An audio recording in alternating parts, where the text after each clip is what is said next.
Good afternoon. Welcome to the chat. Welcome each and every one of you to the chat.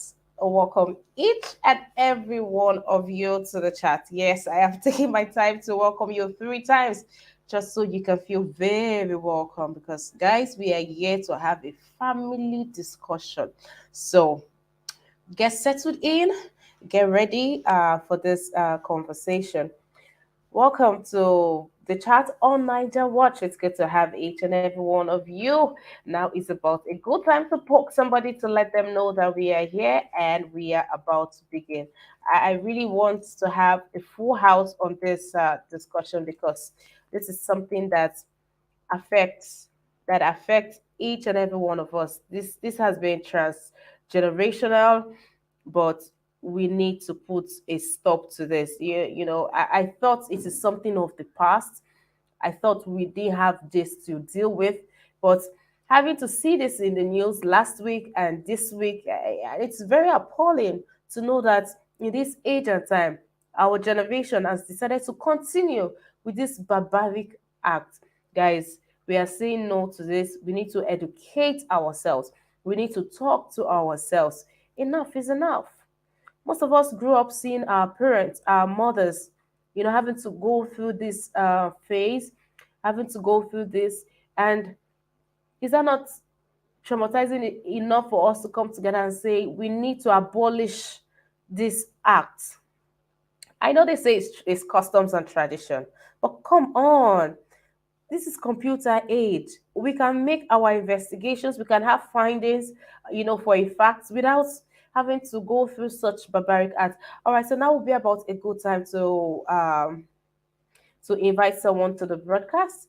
Let them know that Ima is back here. Guys, come on, come on, come on. Let's talk. Let's talk. Not sure I'm smiling. Not sure I'm smiling on this discussion. This discourse is not something that is leaving a smile on my face. The findings, the reactions, people's story.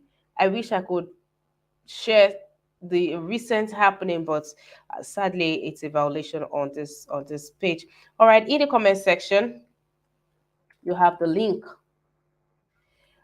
If you'd like to join the broadcast, if you'd like to join the studio, please click on the link, and you'll be right here. Okay, welcome once again. Just a minute to put 5 touches. All right, ladies and gentlemen, in the comment section, the link has been posted. Oh, Saggy Daddy. Oh, Saggy Daddy, where have you been? Yes, that's true. Where have you been? It's good to see you again. Mommy Diaspora, thank you. Thank you for always being there. Thank you. It's good to have you on this broadcast, Mama. Thank you. Guys, please let's do the needful by liking the broadcast, sharing, and inviting someone onto the broadcast. If you haven't subscribed to our YouTube channel, now is a good time to subscribe to our YouTube channel, guys. And also, guys, please use the dollar sign to the right in the comment section to support. Yes, do make all of us they try for each other. All right, ladies and gentlemen. I know you're wondering what the topic is. Okay, please, I'm not sure I want the regular, usual. Come on, guys. The link has been posted. Click on the link. Come on into the studio. Let's talk about this. Today, we are talking about the stigmatization of widowhood in Africa. Right. The stigmatization of widowhood in Africa.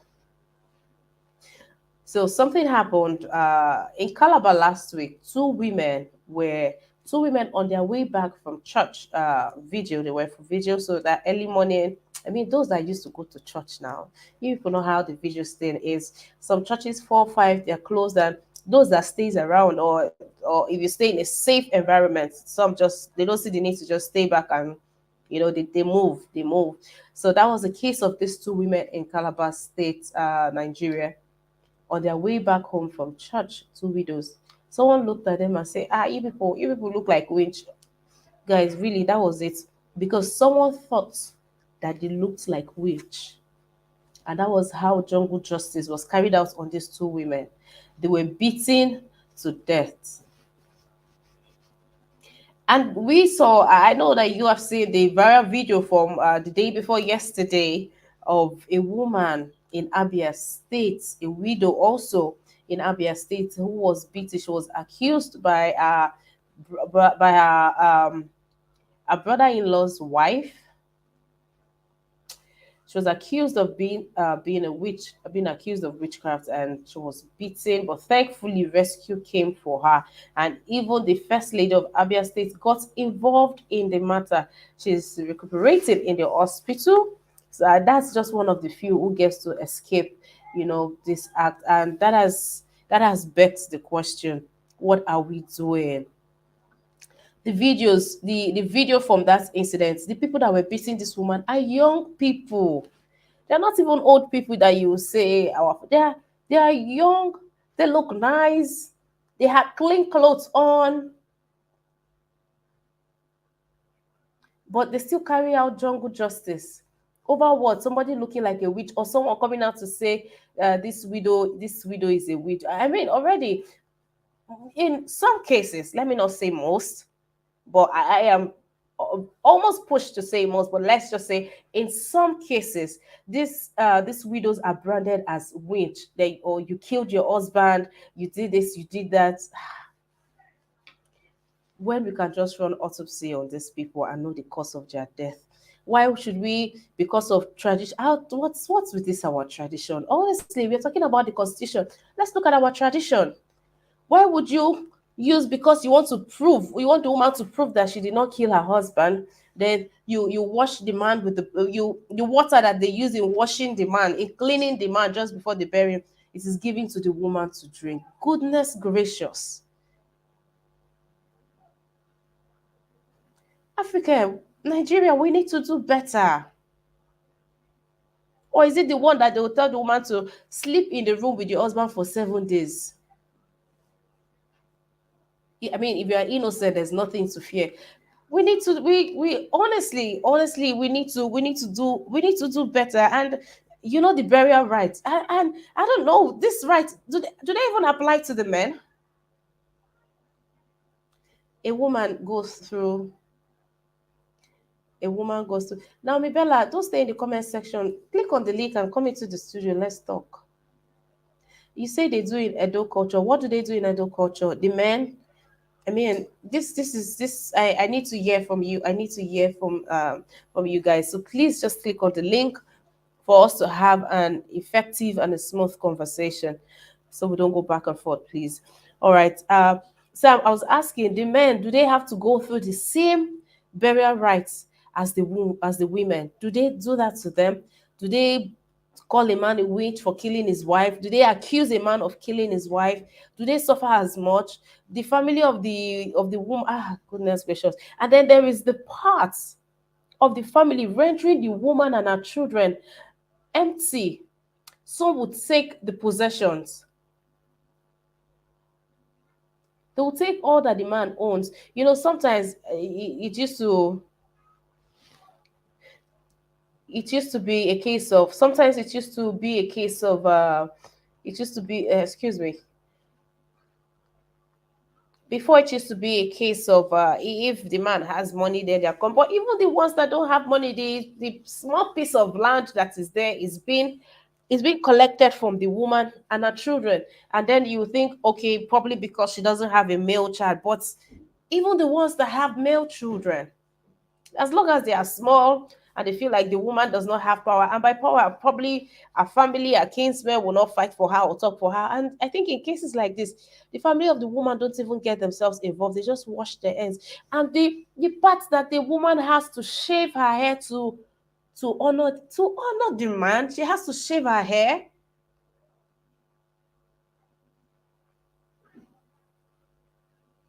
Nah, we need to stop the stigmatization of widows. We do. We need to start having that talk with ourselves. We need to start having that talk with our brothers, those ones back home. Because I mean, you want to try that in the city. But of course, most people want to be buried back at home. So they get to deal with all of that. Then there's this group of people they call Umuada. The Umuada, and some of them are widows too. But the kind of things that they do and the demi things that they say, it's not like they even sit and cut the woman's hair nicely. They say with all sort of words, all sort of degrading words. See, I don't know, but a man is an umbrella, and you are safe under an umbrella. From the rain, from the sun, you are safe. Now, a woman loses her husband, and now this is for those that are umbrellas, because some men just not even they try. But so those responsible ones out there that do the needful. When a woman loses her husband, her whole world is short. She's going through a lot already as it is. Now that is not enough. She now has to go through all of that burial rites. Maybe for this young for the ladies there that are yet to get married. Yes, before you even fall in love, you are there. You want a committed relationship, or when it is getting to that point, or instead of wasting your time, instead of asking questions like, okay, what do you do is important and all of that. You also need to know the burial rights of you also need to know the burial right of the family that you are going into. Yes, no, really. If you think I'm talking amiss, please, I need you to let me know. I really want these conversations to be engaging, right? I really want the conversations to be engaging. I think it's important. That's one of the most important questions to ask, man. What's the burial right? Or try to attend a burial with him. Try to know what they do. Then know if you should dust your slippers, fling that love, and run away, because some don't even care about the family, about the children, nothing, nothing. They throw them out onto the streets. And I've noticed that widows, you very few cases, the ones that remarries. Few cases because of the clauses. Oh, if you have to remarry, you have to do this, you have to let go of this, you have to drop this. But the man will be begged, the man will be told, how do they even say it? The man will be begged, if said, I don't know, they always find something. You have to move on. Yes. They'll say to the man, you have to move on. Can you imagine? But the woman, she'll be hell bent on how to take care of her children, and it is usually a lot. It's usually a lot for the woman, and she's the one consoling the children. And the children are all, they are crying, they are broken, they can't get over the fact that their father is dead, and they are out of their house, and they are on the road, they're living on, their life has become very miserable. All of that is just too much sorrow for a family. That's too much sorrow.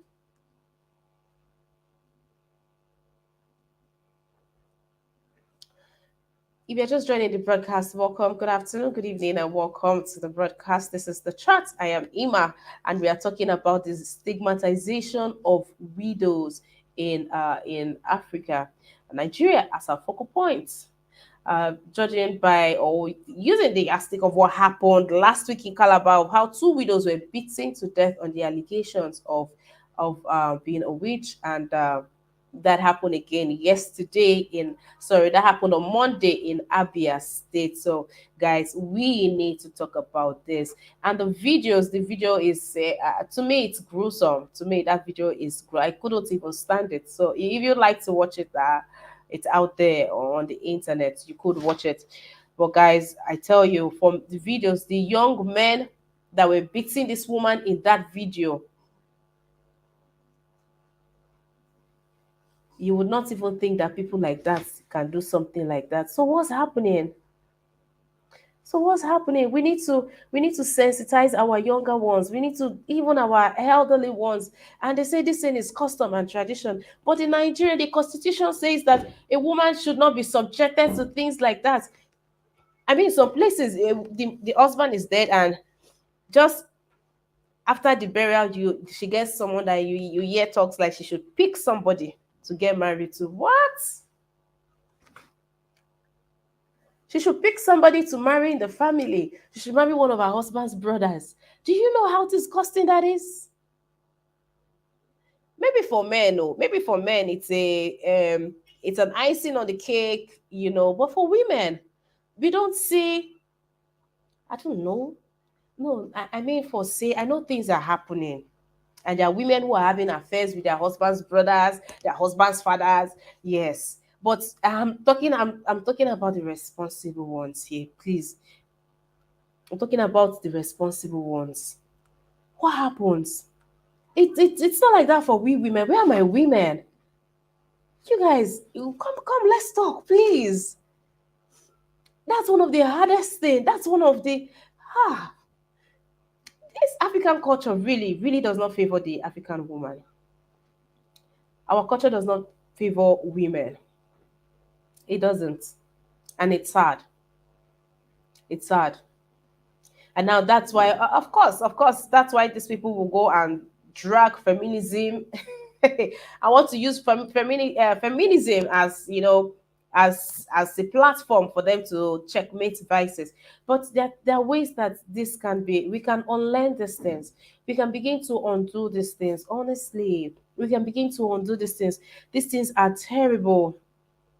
These things are terrible. I watched this. I watched this interview of this chief from Yoruba. Yes, from Yoruba. And he says that a woman, there's something profound he said, right? That in Yoruba, and which cuts across all boards, not just Yoruba, every other place. Yes, a woman is called our wife and not my wife, right? When she goes to the family function or whatever it is that they are doing, when they see, they don't say to the man, "How is your wife?" They will say, "How is our wife?"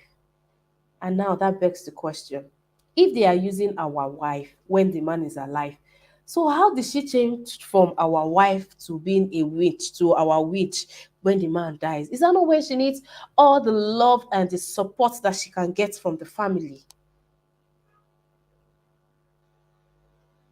And then throwing a woman out there on the road? Guys, we need to take better care of our mothers. Please. Please, we need to take care. Some of you, this was what happened to you as a child, and you know what I am saying. You can, this is bringing back bad, sad memories because you saw the way they treated your mother when your father died. So we cannot keep quiet. It can't go on like this. Sometimes a woman would have to stand naked before family members. Ha!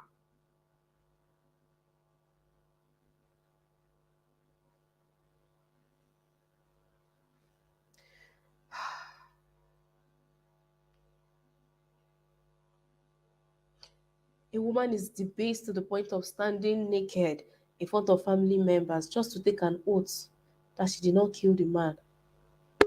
And in this age and time, it is still being done.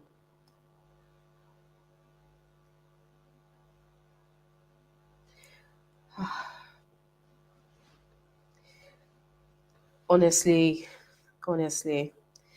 And I don't know how shaving, I really don't understand how shaving my hair is going to give this man honor and respect. How? How? How? Please, I need somebody to let me. If it is a spiritual significance of a woman shaving off her hair, or what does it really do? I have a doctor in the house. Thankfully, he's going to give us the medical perspective of of a woman, what it does to the man's body. This man is dead, for crying out loud. He has left that to deal with all of these things.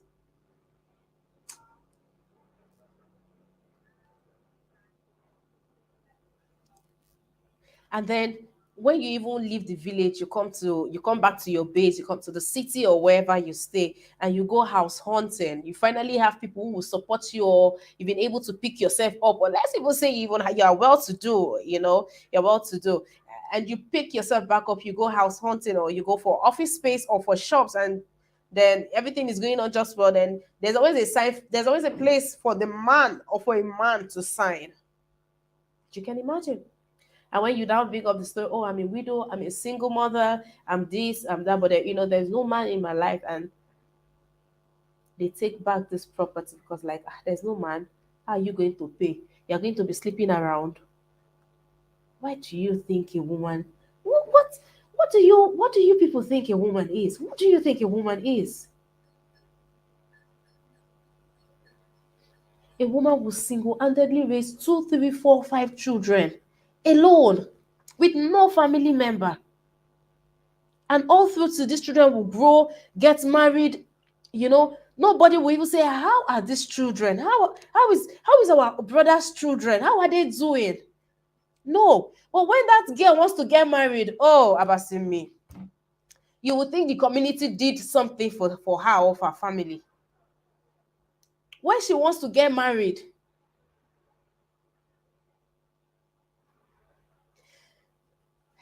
Mr. Let Go, good afternoon to you, sir. Welcome to the broadcast. Y- Yeah. Ima, please, before I start, do you see the what's the name? Is it the super chat or something like that I sent to you? When? Uh, just few minutes ago. Are you the same person as. Is that you? Can you call the name? Let me know. Chimelby? Right. Okay. Okay. So, did it went through? Yes, I got two actually. Thank you very Okay. much, Oh Mr. yeah, Let Go. because Thank I you. had been trying to do it, but I don't know. It keep as I told you yesterday, it keep bouncing back. But I think everything is okay right now. Thank you. Thank you very, very Uh, much. Thank you. you're welcome. Yeah, you're welcome. Okay, let's catch your reaction on this insensitive and barbaric tradition that is still in our place. One thing with Africa, especially Nigeria, we our culture. There are some cultures that are not good. There are some cultures that are supposed to be in extinction today. You know, and because of this religion issue, everybody is now converting to. Nobody goes to. Nobody is a native doctor anymore. Everything is being converted to be a church member. Even a native doctors are wearing suits, preaching in the church. So that make it hard, for some communities to deal with their culture, to know what is right, to know what is wrong, and to abolish the old belief, what our people used to do in the past.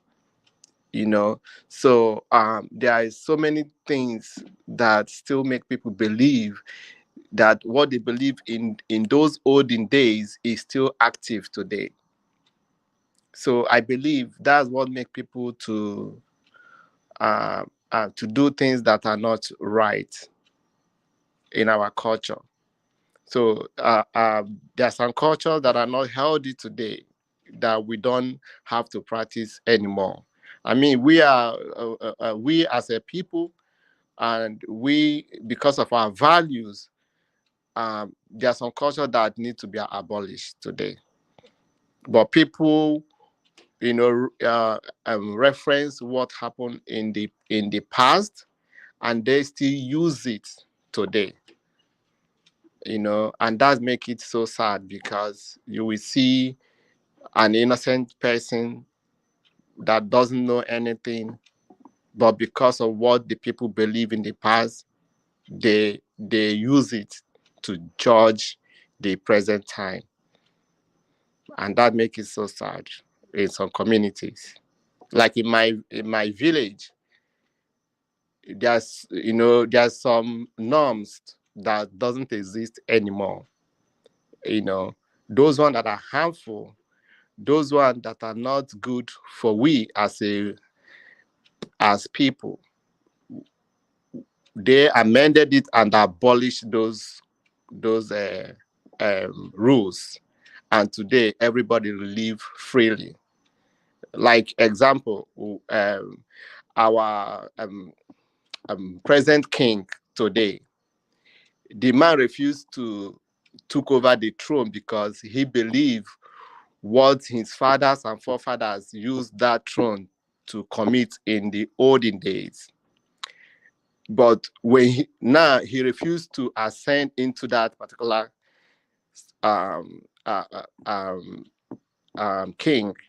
But later on, the person whom showed interest and he gave the person power. The person took over the throne.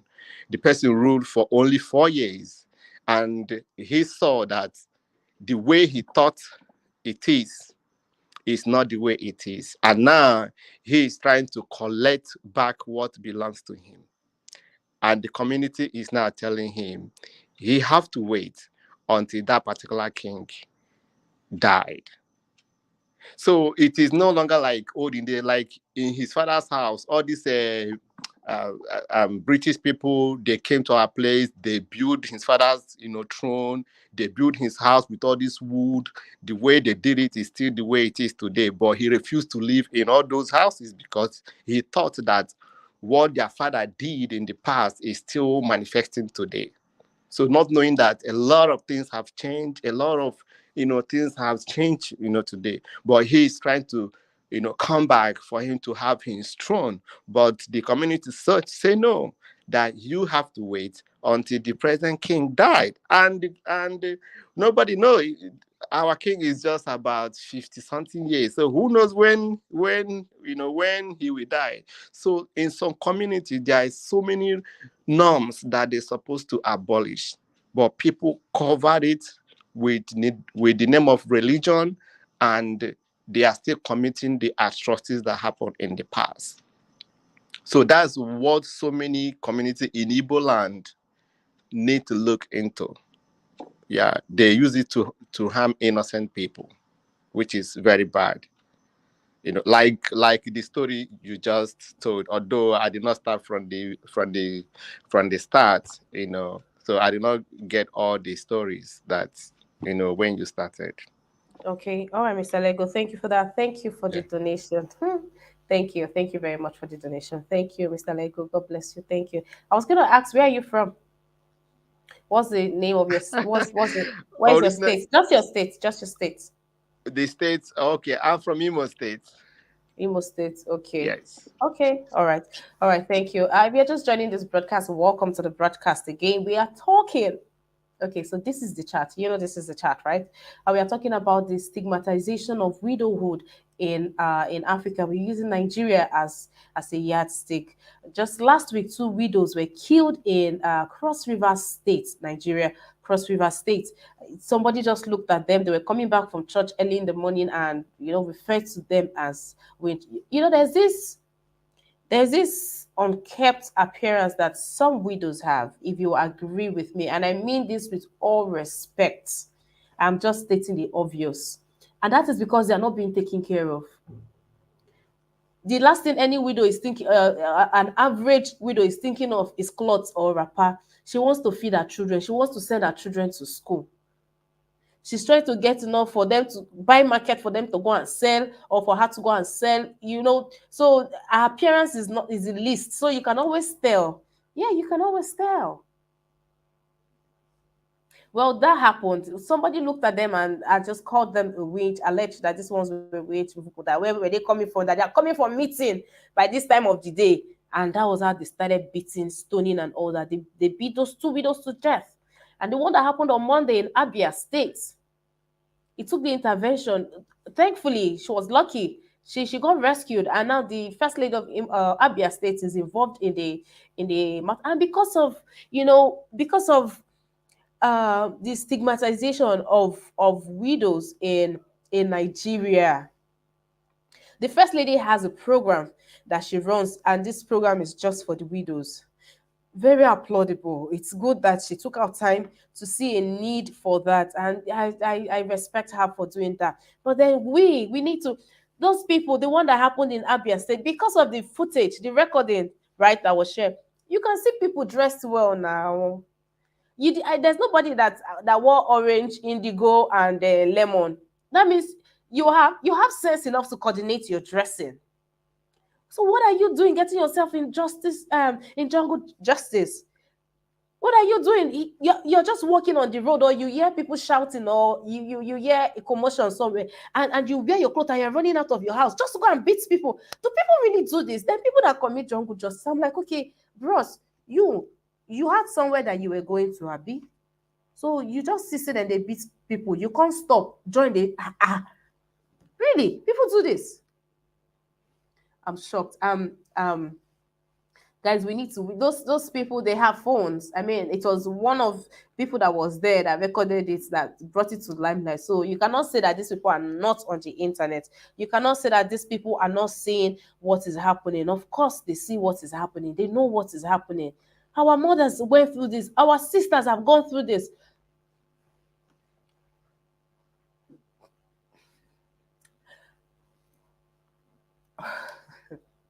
You people had better know that this our generation, where you won't even see the person. If your brother is dead, go to the hospital and pick him up. Abi. But I mean, allow people, no, not us, because allow people to bury their dead. Allow people to want to come home and bury their dead without having to debase or degrade a woman. The woman that shared her story said she had to stand naked before the her husband's people just to take an oath. Do you know that a child of 6 years old would not even stand naked? My niece would not even, she's 5 or maybe 7. Never. You now bring a grown woman with children, and the children will just be one side, watching the humiliation, hearing their mother cry. Brother Nice, it's good to have you on the broadcast. Welcome, Mr. Onoche. Thank you for your donation. Good afternoon to you, sir. Mr. Onoche, please don't stay in the comment section and be talking. I want to join this broadcast 5 minutes to when it is supposed to end. So please look for the link right now and join already. I am begging you, Mr. Onoche. And thank you for the donation. Thank you very much. All right, Brother Nice. Welcome to the broadcast again, sir. Yeah, thank you, Miss Emma. Thanks for your efforts. It's not easy to be here in the morning, be here again in the afternoon.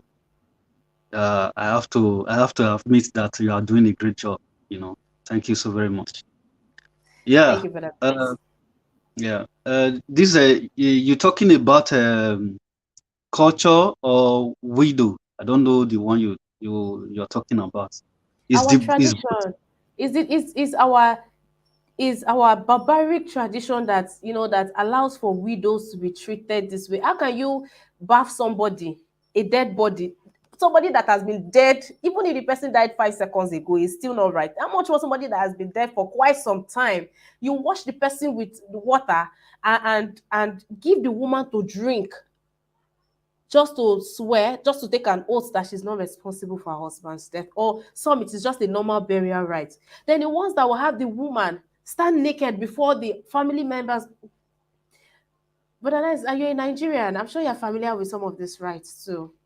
Yeah, definitely, definitely. First of all, I just want to appreciate Mr. Let's Go for his submission.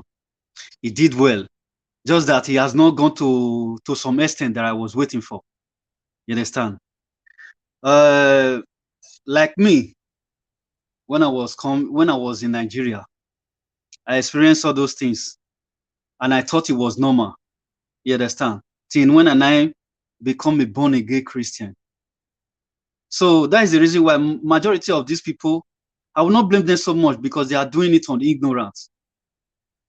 Unless they repent and give their life to Christ before they will not see the light and see that those things are evil. Let me tell you, first of all, tradition is evil. It's demonic. Devil are using tradition to keep people in bondage. But people don't know. They'll be shouting, my tradition, my tradition, my tradition. I'm telling you, if people don't break their self away from shackles of tradition, many people are going to go to hell just for their ignorance. I wish there's a lot of people that is unbelievers that is listening to me right now. I will just use this opportunity to call them that they should repent and give their life to Christ and break themselves away from these shackles of tradition. If they want to have the mercy of God. Tradition is demonic. You understand? And this But then one I is tell you, these people are Christians, man. All these people, I'm they go telling still go church on Sunday or go they are not Christian. They are not Christian. Catholic. What do they call this? They Catholic are not space. they are not Christian. You know what is Christian? Christianity is not what you say by mouth, I'm a Christian. No. Christianity is Christianity, not just going to church. no. Christianity is when you are born again and you now live with the fear of God and the rules and regulation that guide spirituality. That is Christianity. Court boys, they go to church. Confront boys. If you go to church, you will see them in church. Are they serving God? No, they are doing the work of their father, the devil. They are not Christians. So just differentiate Christian, born again Christian, and just a church goer. It's not the same thing. You understand? So what I'm saying about tradition is demonic, and devil is using it to keep many people in captivity. Unless they repent and see the light, they break out of that shackle. If not, a lot of people are going to hell because of tradition. Tradition is evil. Okay, When I so was in but Nigeria, until we are able to get all of these people to salvation, how do we abolish this barbaric act? How you can't just see somebody on the road and brand her a witch. Well, so what is so what's how do they even tell a witch? How do they even tell if you see witch you go feel stay tossing a witch, you go feel confront the witch. let me even tell you, a witchcraft, you don't even have the right to accuse someone that is a witchcraft. The only power that can deliver a witchcraft is somebody that is witchcraft, is the power of God that can deliver a witchcraft. Even though you see this person is a witchcraft, you don't even have the right to touch that person or to maltreat that person. It's sin before God. The only thing you can do, you will just preach to that person, convince him to go for deliverance, so that the power of God will deliver that evil spirit away from that person. That witchcraft spirit is the powers of the devil. It's a demonic power. And the only power that can deliver, that can take that power away from anybody, is the power of God, supernatural power. So if you said because you said this person is a witchcraft, that you want to go and beat that person to death, then you now take the blood of that person to your hands. And when you die, you are going to hell as well. So people should know the danger. They should read their Bible very well. You understand? All those demonic spirits, all those witchcraft spirits, God created them for a purpose. The only thing you see all those demons that Jesus chased away in the body of in the whole times when Jesus was on earth, when he was casting out demons. Those demons are still alive. They are still roaming about looking for body to penetrate. They are still looking Yeah, for body to use. demons don't die. You understand? So the only person that have the power to destroy them is the power of God, is God Almighty. And Okay, he's going to destroy so what is your suggestion to how we can, stop the stigmatization of widowhood this in Africa? We should bring about deliverance in our hometowns. We should call our village chiefs, village head, and conduct deliverance for them because I mean they say this is custom and tradition. the only thing, when you see if you have a witchcraft person around you, the only thing you can do is for you to try to preach to that person and make that person know, repent. Then let that person start doing spiritual activities like fasting and prayers, reading his Bible. That is where the deliverance will start from. All Those right. power. Hello, All right, brother you. Nice. I want to also ask you where you come from. Please, what state are you from? I'm from Edo State.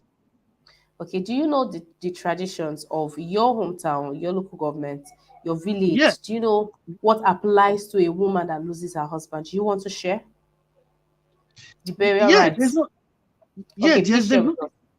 Yeah, in where I come from, if a widow, if a woman lost her husband, she now become a widow. The only traditional right she has to just to do is, I think she has to do some cleansing. That is what they will tell the person to do, so that What's the process? What's the cleansing process? How do they go about it? I think it's like the person she need to stay indoors for like 7 days. That seven Okay. days, They don't need to see any man or any woman, those kind of things. And they will buy Does, something does to she do some sacrifice. does she get to eat? Yeah, she can eat. She can eat. Yeah, So they just yeah, pass the food for her without her seeing the person. yeah. They will just pass the food to her. Then, yeah, she herself she can cook as well, but she cannot go out. She don't have the right to go anywhere. A woman that just lost her husband. She's Yeah, now it's so in cases like that. Okay, please finish. Please finish. yeah, yes, for 7 days.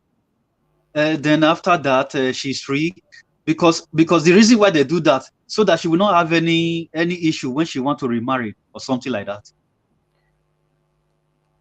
Okay, so So that is why. it's more or less like a spiritual cleansing. It's not just her being there. I'm sure there are other things that is done to her. There are some other rites Yeah, that are carried yeah, out, yeah, right? yeah. That's what I'm saying. That they will do some sacrifice. But for me, I But don't believe in all those things. So normally,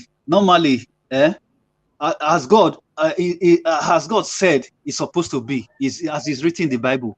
If a woman lose her husband, as far the man is passed on, the woman has the right to get married to another man. That is what God said. You understand? So she can get married again. The only way she don't have right to get married to another man is when that man is still alive. You understand? So all those tradition, all of them, I'm telling you, is demonic. Not supposed to. It's supposed to be abolished. They're supposed to stick to what God said. That is just the right way to go. You understand? So keeping that woman in captivity for 7 days, that one is another sin entirely. You but know. but So but nice, you being interested in this, you believing in this or not, it doesn't stop it from happening. I mean, when the person is no longer there, yeah, when the person is no longer there, you cannot start, you don't have a say what happens. Tradition is tradition. I think tradition pertains from family to family. What happens like me, I had to ask my husband. I said, so when somebody dies, because I was very serious about the question, and I was asking back to her. I was like, how far do you intend to kill me? I said, no, but I would like, it's really important that I get to know, because I mean, people that die, they don't plan for it, they don't prepare. So I want to know what it is. So who is the family member that might say, some might say, okay, they don't believe you, you have to then some, but at the end of the day, the village or the family head has the final say if you are going to go through these rituals, or they will just give you the easy way out. So I think to the ladies out there, it is very, very important. Ask, I don't want to kill you, and if it's not telling you, please take a walk, because it's not going to be there to defend you. You see all that love, all that, you go clear for your eyes, Mr. Jenoche. You say you don't believe in witch. Mr. uh, Jenoche, there are powers that be. Oh, but are nice, you please are take it. you Mitsima, are you done so I can continue? Yes, please. Yes, please. Let me tell you, if you are a child of God, uh, it's not necessary for you to abide to that religion. It's not necessary for you. You can tell them that I'm a believer. I don't believe in all those things. So they would do it another way. They will find another solution to it. They can Okay, just so say, okay, you are saying the man should tell his family ahead of time that when he dies, or he doesn't believe in all these things, nobody should do that to his wife. Is that what you're saying? exactly, exactly. Even you Okay. yourself can even say it as well. I'm a believer. I don't believe The in all wife. those things. The wife. Yeah, the wife as well. But nice. No, The wife is I'm saying, just, yeah, it's unless what you unless believe. she's a unless she's a rich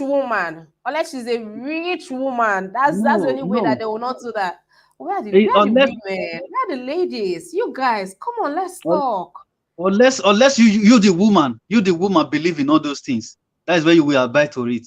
If you don't But believe then in all those things, do you think you walk do you away. think this do you walk away, do you think these women want to be subjected through that?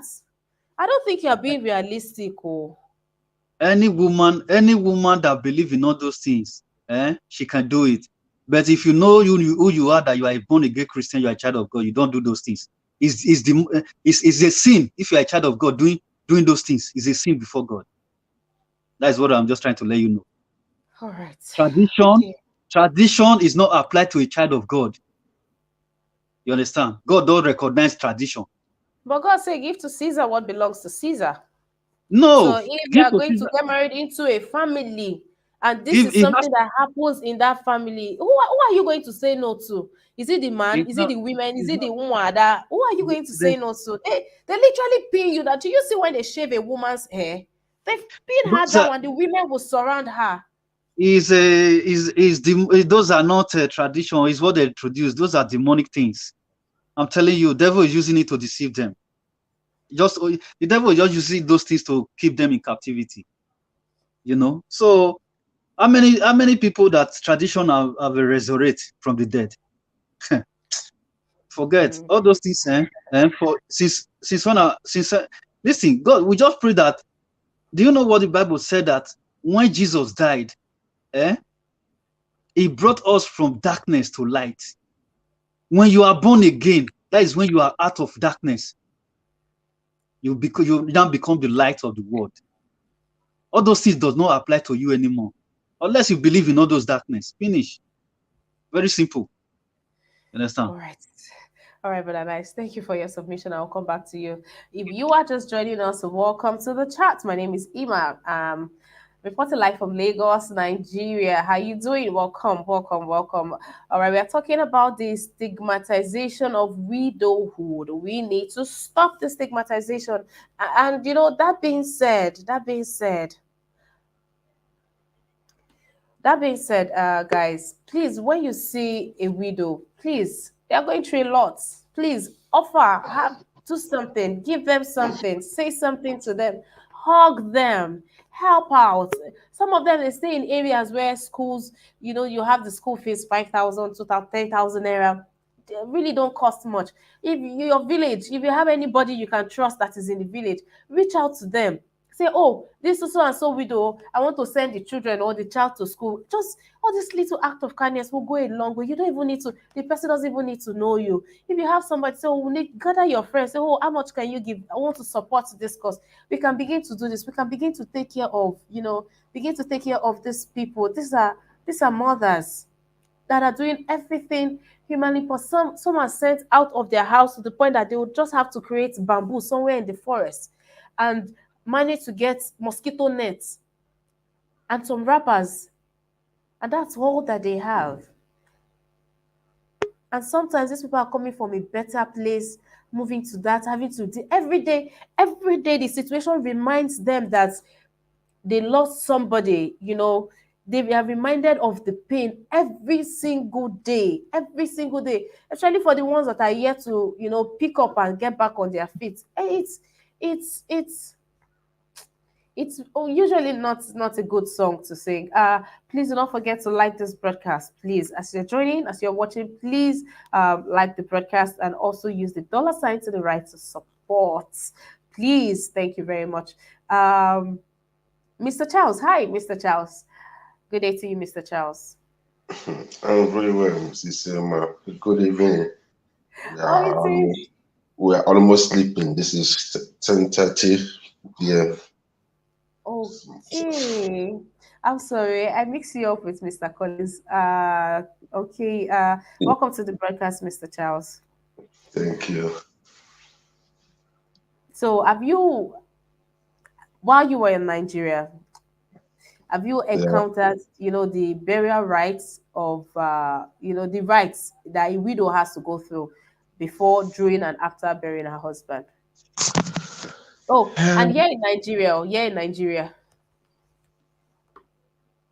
When I was in Nigeria, Yes, yes, yes, sir. yeah, you see, my mom uh, is a widow. Actually, in those days, well, all this was happens when we were too small, so we can do nothing actually.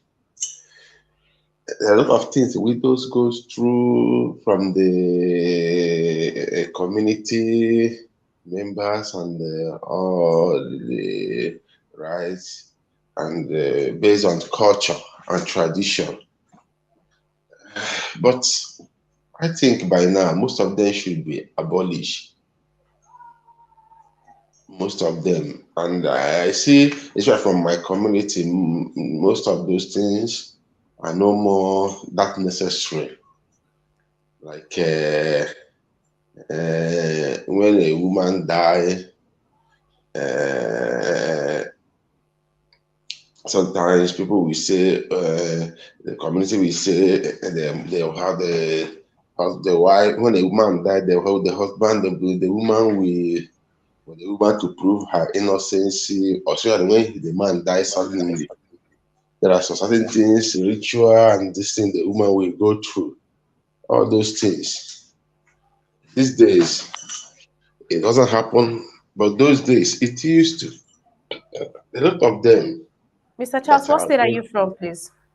I'm from Imo State. Okay. Yeah. So there are many of them that is that they are very archaic.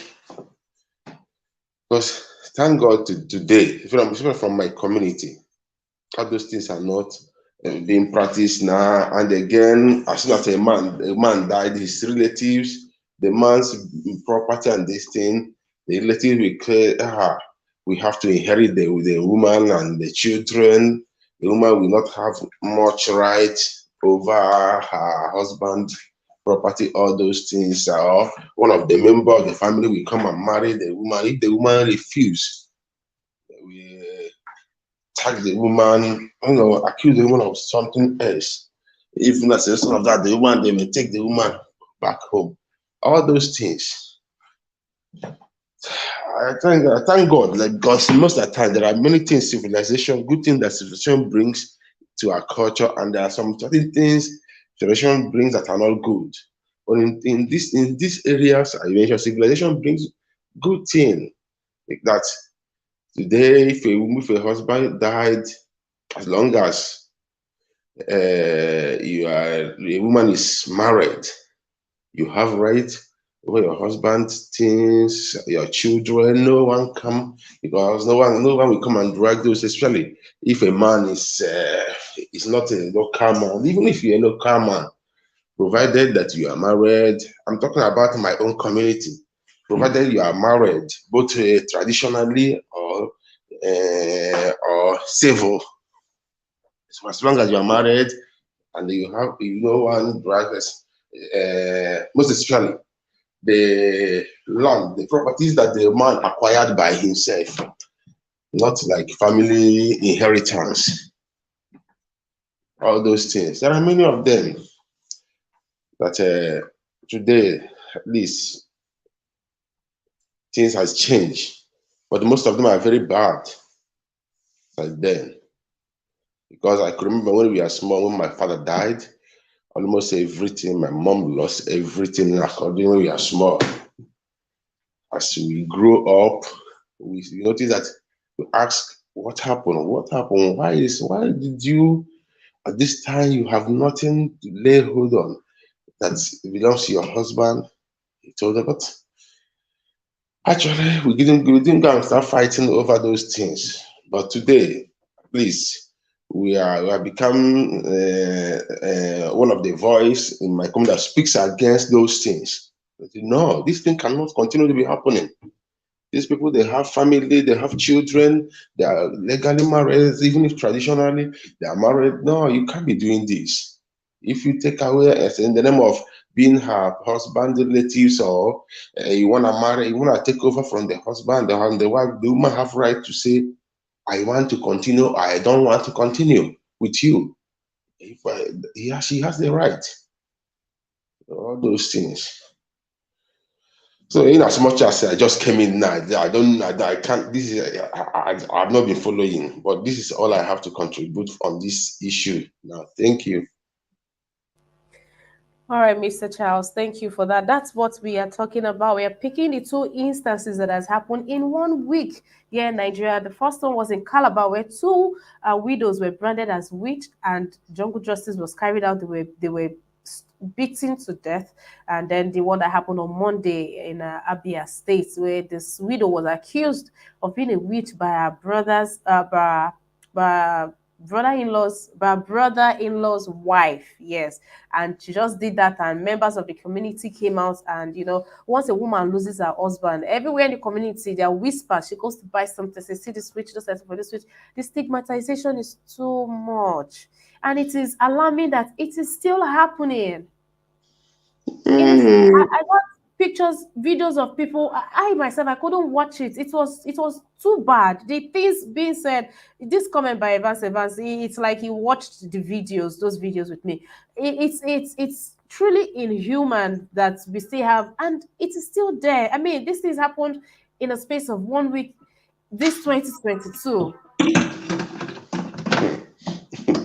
well, I know that those things are still happening, but honestly, people should speak against all these kind of things because we are living in a civilized society now where people have rights. You don't just come up and say somebody's husband died and you accuse the woman of anything. As long as uh, the man, he didn't take the man for autopsy and the autopsy came out that the man is being poisoned. Eh? Or the man is not like a armed robbers came and killed the man, and that you'll be suspecting, hey, somebody might have, somebody may be behind this. Even if it happened, you can't just go straight and say it's the wife. You must have a good evidence to lay such accusing finger on the wife. But if you don't have, why will you do that?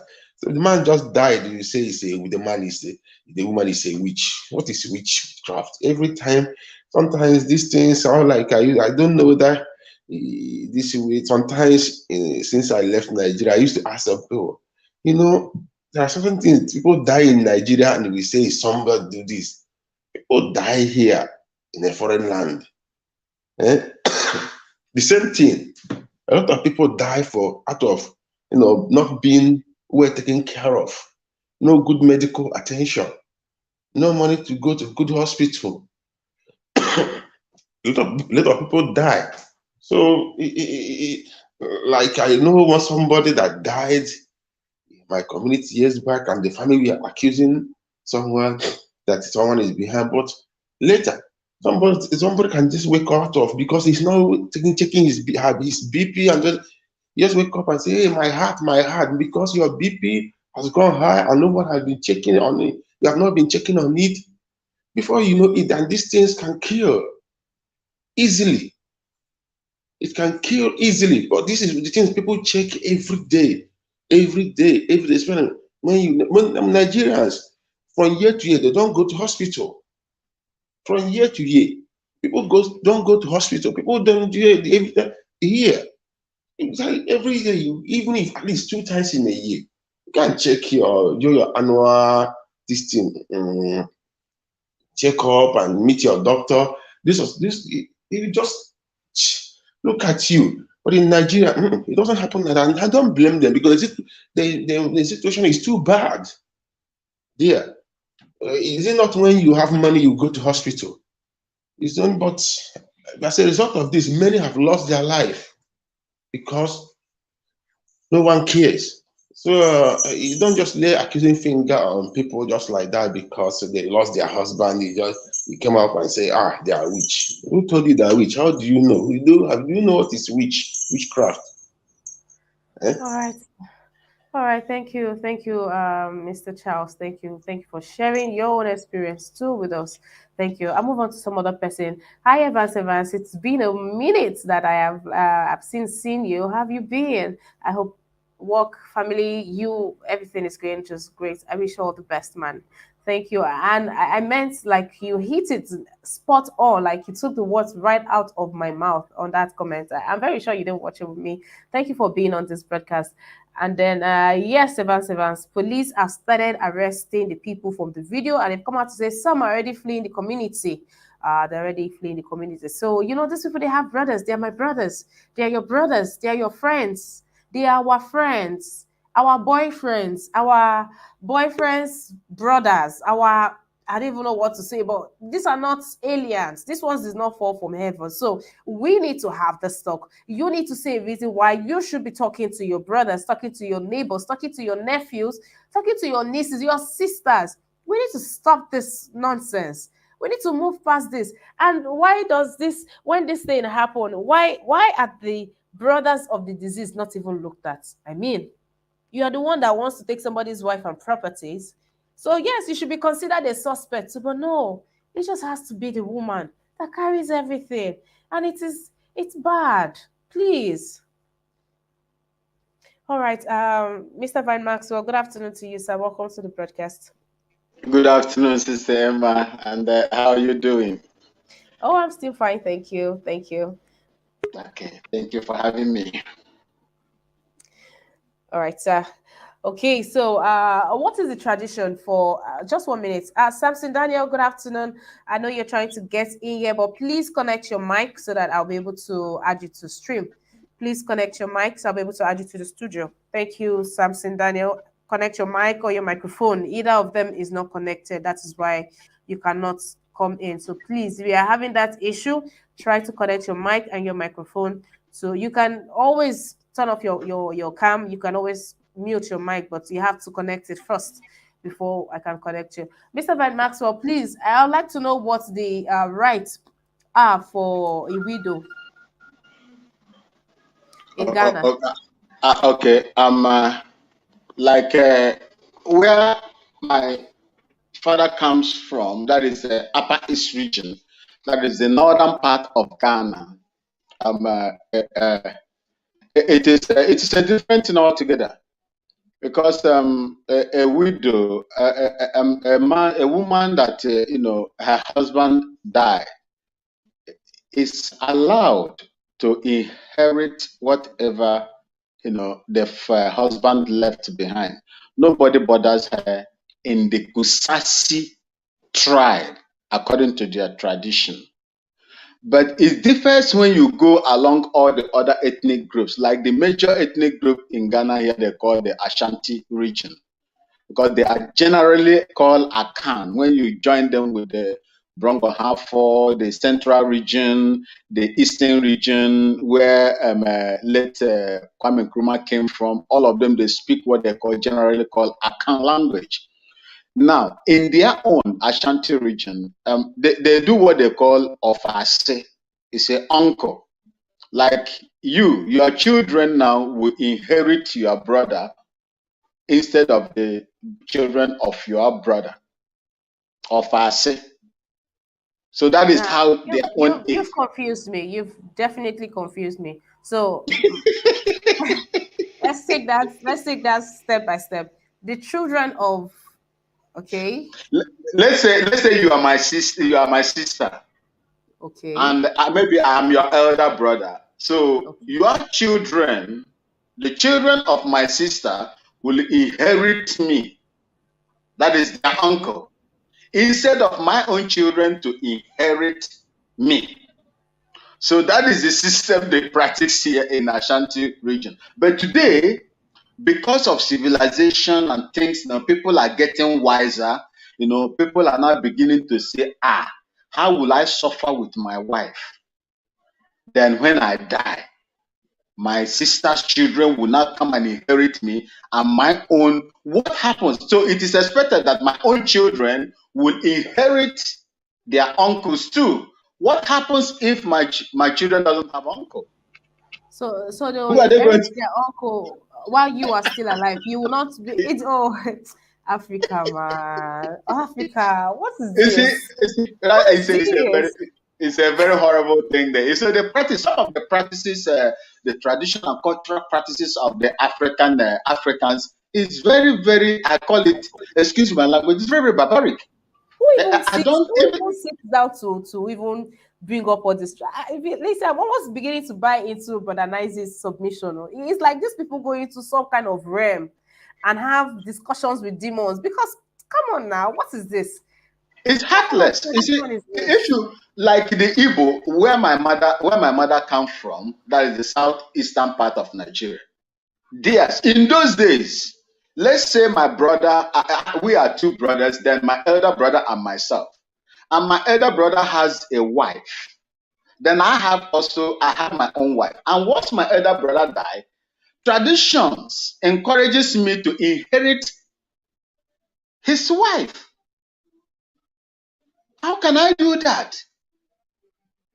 What I supposed to do is to, if she is not willing to stay in the house and take care of the children, she can remarry. If she want to stay there, then you help her. If the late husband has property, encourage her. But in some cases, you will see they will chase the woman out with the children, inherit all the destiny as it was done in those days. And some people use it in those days in Igbo land to even forcefully take over because, oh, I am inheriting you and all the property my brother left with you are mine.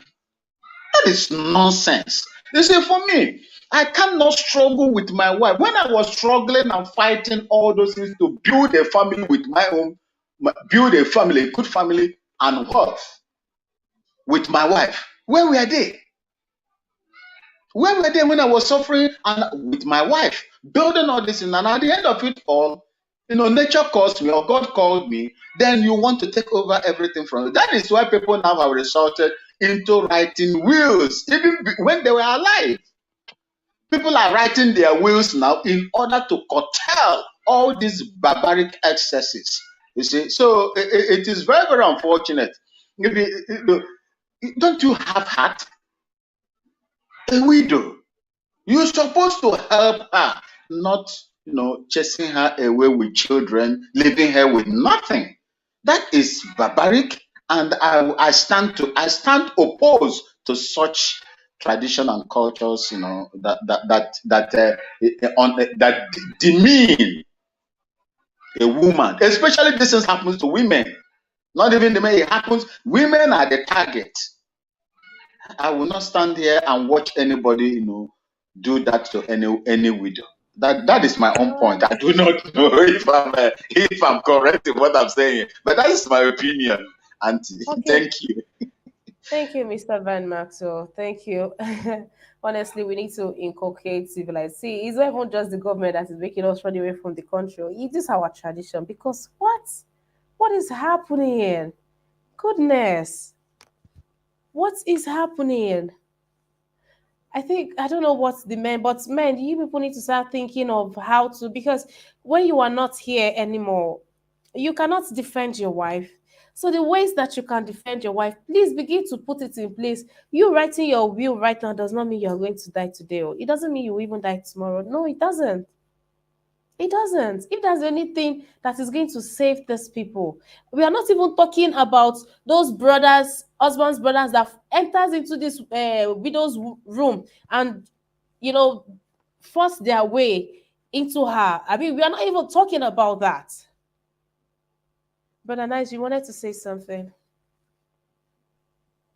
Yeah, I want to just say that Mr. Van Maxwell, I want to let you understand that tradition is demonic, is evil. I said it before. If you are a believer, you are a child of God, go and read verses when God spoke about widow. A lot of widows that lost their husband, they give their life to God and serve God till their death. Widows are blessings. Nobody have the right to maltreat them. Anybody that maltreats widow is bringing curse upon himself. Go and read your Bible very well. No, if God, I don't pray. If I leave this earth tomorrow, nobody will maltreat my wife. Before I leave, I will warn all my family. And my wife, if I leave, my wife will serve God till her death. So mine too.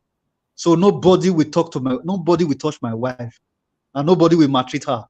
Everything that I have belongs to her, and she belongs to God as I belongs to God. That's all. I don't care about any stupid tradition. Tradition is demonic.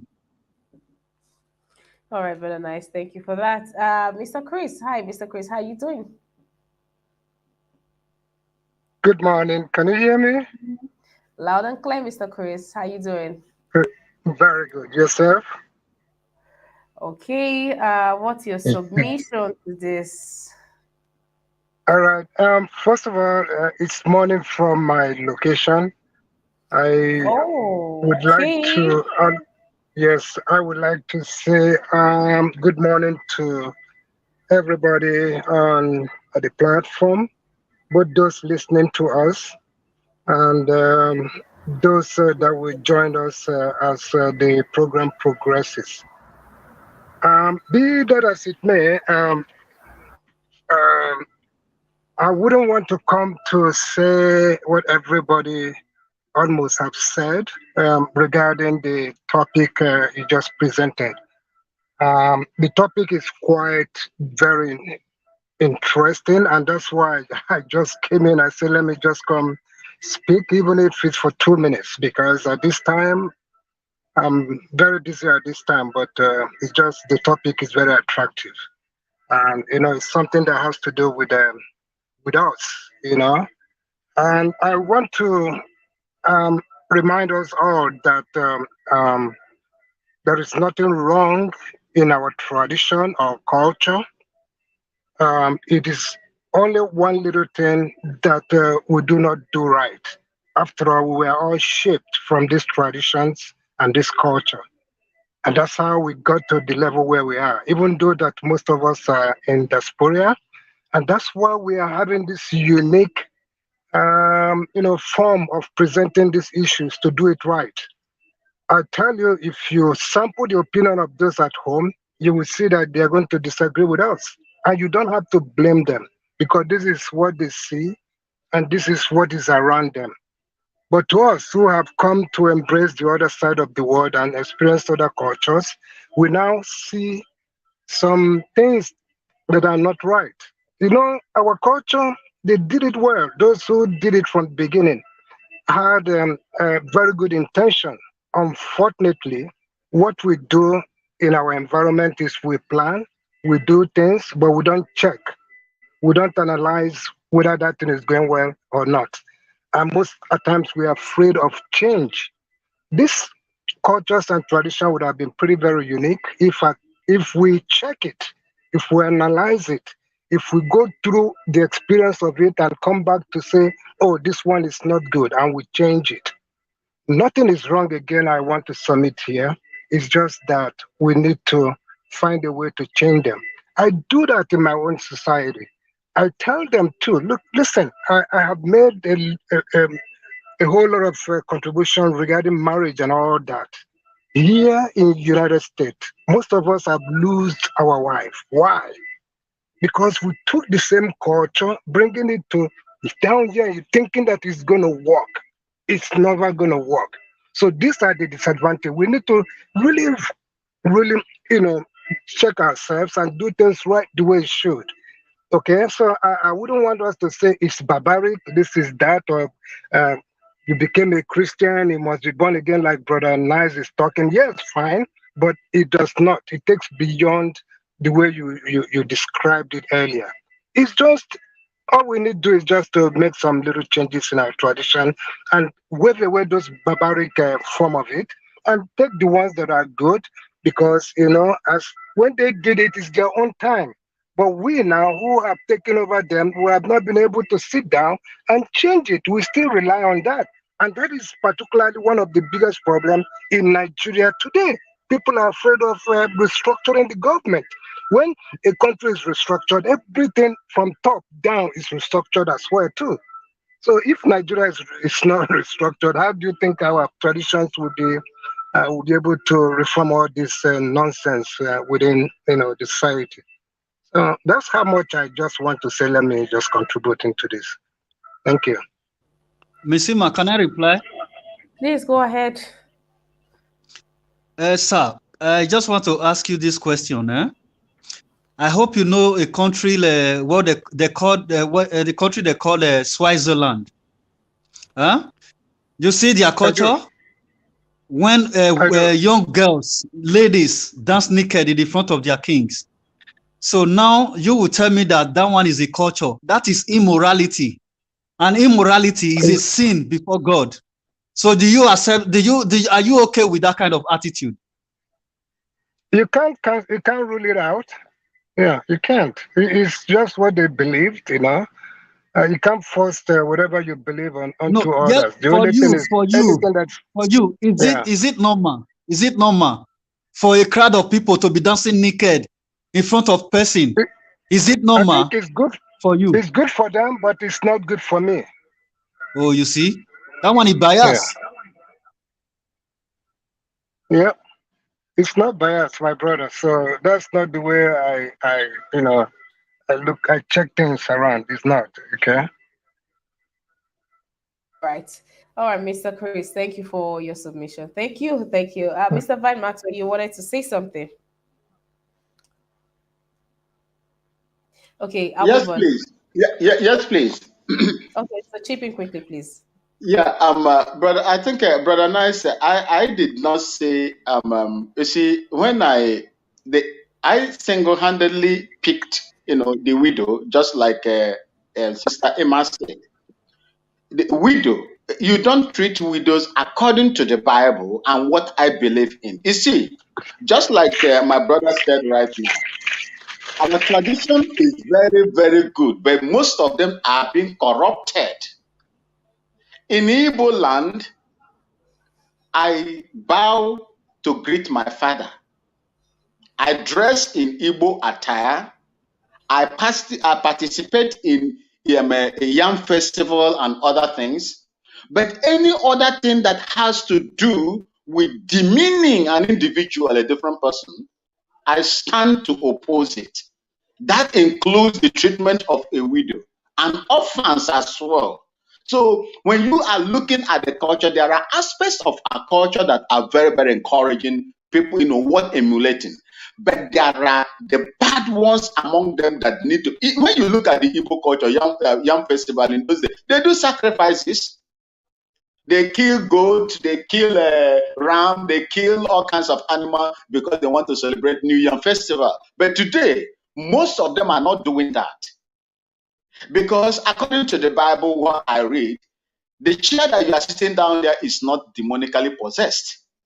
The day you begin to slaughter animal and do incantations on that particular seat that you are sitting down, it attracts demons to it. You see, so that is how it is. Most of those things that makes it bad, that you see that is horrible about that culture, we remove it and they refine it, pick the ones that suit us and suit humanity, and move on with it and throw away those corrupted ones that they use in those days. Like the Osu caste system in Nigeria, in Igbo society. I don't know whether they are still practicing it now or not. That is an abomination unto man. Thank you, my sister. All right, thank you for that, Mr. Van Maxwell. And thank you, Naomi, Naomi Bella. I'm already drinking the coffee. Thank you, Naomi Bella. God bless you, sis. Mr. Onoche, good to have you on the broadcast. Good day, all. Our tradition, few of them are good, lots of them are very, very bad. I'm an Igbo man also. When I lost my dad, any food cooked in my compound, my mom will not test it at all, right? The food she eat comes from outside, not even from the gate of my house, but from the This fence. this is from what point? From the point your dad dies, or from the point they start the burial process to what point? Is it the 7 days thing? Yes, Okay, for when 7 days. Okay, that is when they start the burial ceremony, right? okay. I think it lasts 28 days. 28 days. Yes, 28 days. Because I'm the first son. I went there for it. I said I will stay only 2 weeks. They said no, that you have to stay 28 days. I said I lost my job. And I really lost my job in Europe because they gave me leave for 2 days, for 2 weeks, and I was there for more than 2 weeks. I came back, I lost my job. You see, okay, the good thing there about that bringing food from outside for my mom is for you to have peace with your neighbors. because whatever she will eat will not come from my gate. It will come from the fence, any of the fence, my neighbors. So if you don't have good rapport with your neighbor, he won't allow you to go through, because you have to go to his compound and climb the fence. You see the our forefathers' ideology. Certain things they try to do good, but they do wrong unknowingly. That's what I noticed. You see, then Mr. who is saying that Onoche, our tradition is good? Mr. You Onoche, killed please, someone died. You Mr. wash the man, Onoche, carry the dirty please water. forgive me, but I'll be interrupting you from time to time because I'll be asking questions. Now, this food that is being cooked from outside, is it from like our family members or our friends or just anybody in the society will No, cook and family bring for family her? members, family members. Okay, They all will right. cook it, Please but they go have to outside. go through the neighbor's compound and bring it to you. Oh, Yes, so that you have good rapport with your neighbor. Otherwise, hunger will kill you there. You see the sense in it. Then the fake one again is men using their power to subjugate women. That women should not beat the children after 8 o'clock at night. Otherwise, the shrine of the village will deal with the woman. That one is not good. You're only intimidating the woman because you want to rest after you have gone around the whole beer parlors in town. Then you come home to sleep. Then your wife will not have her freedom, to control the kids. You see it? So, killing of twins, we used to practice it those days. Because in 15th century, when human beings started reasoning, that's the Illuminists, they came in 15th century, started saying that it is time we start separating good from bad. Most of these white countries accepted it. Only black countries did not. And that is what we are suffering through today. That is reasoning that 1 + 1 will be 2. One goat plus one fowl. You don't know what it is. It is equal to one goat, one fowl. You see? Then when you put value to it, now you know that the goat is 10 pounds, the fowl is 1 pound, 10 + 1, it is 11 pounds. Then you give me 11 pounds and you have it. No more trade by barter. Our forefathers, we are doing trade by barter. I'll give you all my yam. You give me one chicken. No way. So we are not able to place the value because of that ignorance. Then a lot of them, they sick, they don't go to doctors, they go to native doctor. The native doctor will ask you, what is the problem? Based on what you tell him, he will now conclude and feed you with negativity. You go and start killing your son, your uncle's wife. He says she's a witch, which is not true. You get it? A lot of things don't work in our place. A lot. Yes, the ceremonies are good, like New Year Festival, just to bring the people together and celebrate, after months of hard work. Good, fine. But to assassinate twin, to say this person is a witch, how do you know that the person is a witch? It's not possible.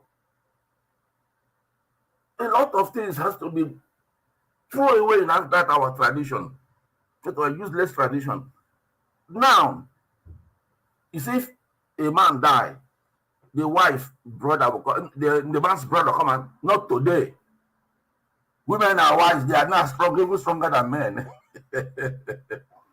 It happened in my own village also. This woman and her children, they destroyed their uncle. Who are you to come and carry their father's wealth? You don't do so. That's why when women don't have a child in our place, the woman will be lamenting. If you don't have child, you have to be very, very good so that you have friends who will defend you when the need be. You get it? That's my conclusion. Our tradition, few good, a lot bad. We have to wake up. All right. Thank All you. right, Mr. Onoche, thank you for that. I also wanted to know what the rights in your Mr. Onoche, you're from Imo State. I'm from Anambra. You're from Anambra. In Yeah. your community, what's the burial right if you can just run us through it for the woman and for the man? I mean, compared to what the woman goes through and for the man, is there even a difference or they go through the same process? I only experienced my dad, that my mom is still alive. Oh, okay. Only my dad is Okay. there. Is there. But what you know is that men try to subjugate the women. That's what you will know. Oof. All right. Thank you, Mr. Onoche. Thank you for your submission. I am And not in thank support. I'm against them. Yeah, I think all of us. I've not seen anybody who is in support of this barbaric, who will sit and watch their mother have to stand naked before people just to swear an oath. Or, I mean, look at what somebody said in the comment section that a mom had to use one plate to eat for days without washing the plate, and that's a Uh, right. That's a disgusting. If that woman dies tomorrow, now they will bring the children to come and do that same performance just to make sure that they're not okay. the ones that killed the woman. Emma, Because sorry. look at Let me tell that. you something I forgot. In New Guinea, when someone die, they'll keep the man one place. Every day, the woman will go and start eating the maggot Ah, from the man's corpse. To my, find it, you see it in YouTube. New Guinea, in Central Africa, for Yeah, your brother to Papua get New married, Guinea. Papua New Guinea, you're right, yes. Papua New Guinea, Central Africa, before your brother get married, they will flog the hell out of you. They will use cane to, that is, destroy your back. Your whip, you won't believe it. For your brother to get married. In northern Nigeria, they whip the man himself. In northern Nigeria, the man who want to marry with, is it not what they call, is that shadow test? I don't know. Shadow test, I think so. In northern Nigeria. But in what? Central What Africa, is it? they have Oh to flog the goodness. lady. So if you love your brother, you go, they flog you, and he will become a man and he get married. Otherwise, he will never marry. Oh These are the goodness bad things gracious. of Africa. See, you see, brother Noche, and you see, Mm. it is the tradition of the Fulani. There's a Fulani, the full-footed tradition. Before you marry your wife, a young man, they will flog you. And if you see they call it bulala. They will use the Bulala. bulala and Yes. whip you. Do you know why they're doing it? They just want to test. They want to test how strong you can Yes. withstand. Some. I To don't know know. that you're a man. Are you are And when you you going look to at get their flogged in body full of marriage? marks, oh man, All right. Thank you, Igbo, gentlemen. you know how we do it in Igbo land, Emma. In Igbo land, you pay dowry for you to marry. The reason being that you have to be responsible. Because I asked my dad, why do you pay? I don't have money, I will not marry you. He said, by the time you see you make money, you marry. Why must we pay? Is the woman object or animal? He said, no, so that you will be responsible before you create your own family. You must have job, have something which you use to feed their family. Otherwise, every jikahari will start keeping kids on the road that he will not be able to train. You see, so each group has their own. Only our own, I think my own is better because I only need to go and work and get money and not to be flogged. That's All it. right, Mr. Noche. Thank you for being here. And thank you to Mr. Chris Walgo. Thank you so very much, Mr. Chris Walgo. God bless you. Thank you. Thank you. You guys are making me so happy today. The donations are coming in, and I'm wondering what's up? What's up? Thank you. Thank you for the love. I truly, truly appreciate and I am very, very grateful. God bless each and every one of you that has made donations from the money segment till this time. Thank you, Mr. Jonoche. Thank you, Mr. Jonoche. Thank you. Thank you, Naomi Bella. Thank you, Chimao B. Thank you, Mr. Let Go, for putting a smile on my face twice. Thank you. Thank you. It's truly beautiful. And today is is a remarkable day for me in my life, but maybe I'll share that later. So thank you, you guys. You guys have just been very amazing. Thank you. Okay. Mr. Donoche has told me to stop talking with the sum of. Thank you very much, Mr. Jonoche. Hi, Mr. Goodman. Good to have you on the broadcast. You guys, please, before Mr. Goodman gives his submission, please like the broadcast, share, invite, turn on notifications, subscribe to our YouTube channel, do everything. This is a good conversation. You don't want to miss conversations like this. So please turn on notification and subscribe to our YouTube channel. And also shake body by clicking on the dollar sign to the right in the comment section. Thank you. And Johnson Emmanuel, so good to see you. If I could see you right now, I'll give you a big fat hug. Where have you been? I hope you are safe. I really wish you all the best. Mr. Kim, hi, Mr. Kim. I'm sorry we are disrupting your food, but it is as disgusting as. Honestly, I'm shocked to hear some of these things that a woman has to go through, or even what the man has to. Why? Where are all of these things even coming out from? Brother Nice, before Mr. Goodman makes his submission, I know you have something to say with these new findings of how a woman is treated. Yeah, I I said it before. People should understand that tradition is demonic, Monique, and honestly, you cannot subject any woman to that kind of tradition, because first of all, woman is created in God's image, a man as well created in God's image. So if you subject them to those kind of traditions, you are kicking against the spiritual roots.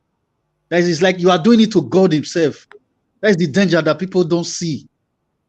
That is why I always tell people, liberate yourself away from the shackles of this tradition, so that people will not be, so that you won't sin against God.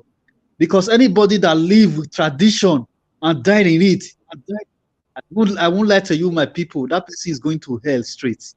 Nothing will save that person. So that people that is living with tradition, that always sing tradition, they put their tradition on their head.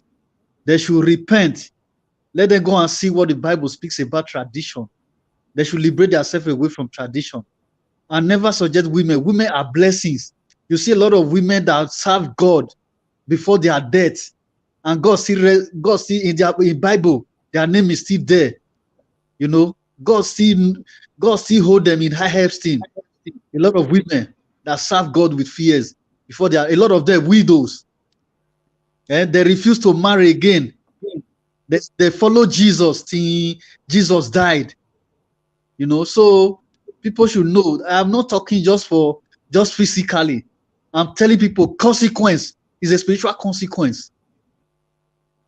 If any woman lost her husband, the only thing you can do is to assist that woman. If you have money, if you have anything to do to assist that woman before she will leave this earth, if you suggest that woman to a suffering, to tradition, to any humiliation, how do they call it? To just put that woman in any stress before she leave this earth, that person, God will never forgive that person. That's the reason why I'm just telling you this guy just now that tradition, some of them are saying some tradition are good, some of them. My brother, no tradition is good. Anything that the Lord tell us about that we should stay clear from. If you don't stay clear from it and you still practice it, it's a sin before God. And if that person die, he's going to hell straight. That's what I just have to say for now. okay, thank you for that. Thank you for that, brother Nice. Okay, let me take this comment by Messi Ade. Hi, Messi, how you doing? Good to see you on here. Thank you for being here. But I wish you ladies would click on the link and let's talk with everything. She says my dad even told me that there are some tribes where it is required for a woman to be circumcised before getting married. Imagine a grown woman who is in her thirties getting married. Okay, okay, all right. Mr. Goodman, are you available? Yes, I am available. Thank you. Good afternoon, sir. It's good to have you here today. Thank you very much for having me. And thank you, my fellow panelists. Um, Look, sometimes I'm of a different opinion, though. Yes, I know that some of the tradition is not good. It's inhuman. But coming to tell us to completely wipe away our tradition, completely all the tradition that we have as a people, it's never, never right. Honestly. So when you come and tell us about, look, one thing we do with Christians, they believe that God, they only them have the best way to serve God. One thing people should know, God cannot be worshipped in just one way. If God is worshipped in one way, that means it's not God. It's not God. God never asked anybody the right way to serve him. God created people the way he wants them to serve him.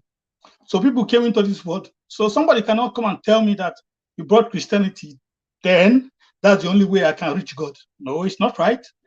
God can never, I keep maintaining, God cannot be worshipped in one way. If God is worshipped in one way, it's not God. That is my own.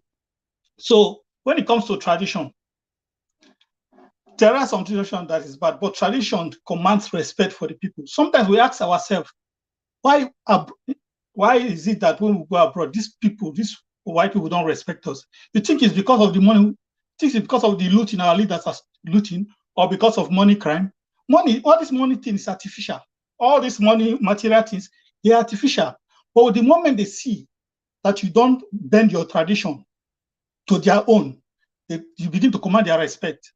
Look, we keep saying our women, if you come to Europe and America, the number of divorce cases of single mom you see, foreigners, black women are mostly Nigerians. Look, I work with Indians. You see the way we treat our women. Indian men treat their women more than the way we treat our women. But you will never see them wash. You will not see them wash their dirty linens in the public. If you see them, they come to a foreign land, they have their community, and they still have their leaders, their elders in that community. If they have issues, they go to their community and settle it there and then. They keep having respect from these white people because they don't come. When you go to our registry, yeah, you see Nigerian women, black women filing for divorce for little things. Simple things, they will just respect their husband. I have a colleague that I work with, an Indian. Do you know that this wife will come, spend hours outside in the car waiting for the husband to finish work? I'll be telling them, do you want to say no? Do you want to have to wait? And they don't see it as anything because it's their tradition, it's their culture.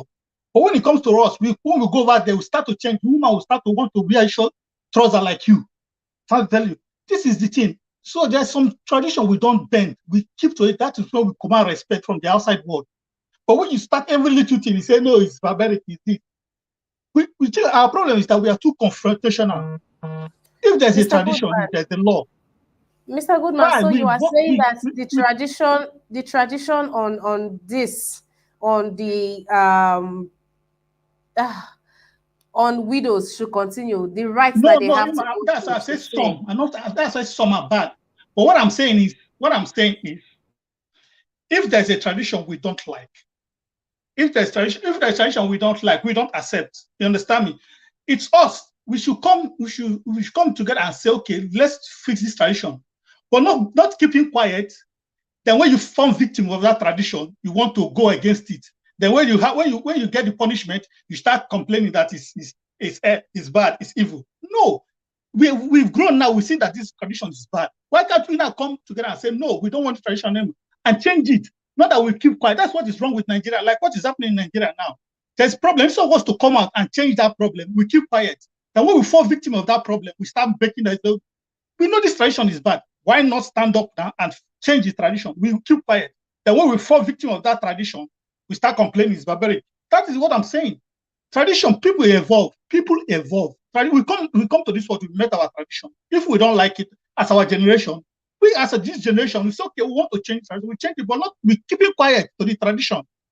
Then when we fall victim of it, we now want to be confrontational. We want to challenge the tradition because we are now victim of it. But all along, we kept quiet and let it fly. That's what I'm saying.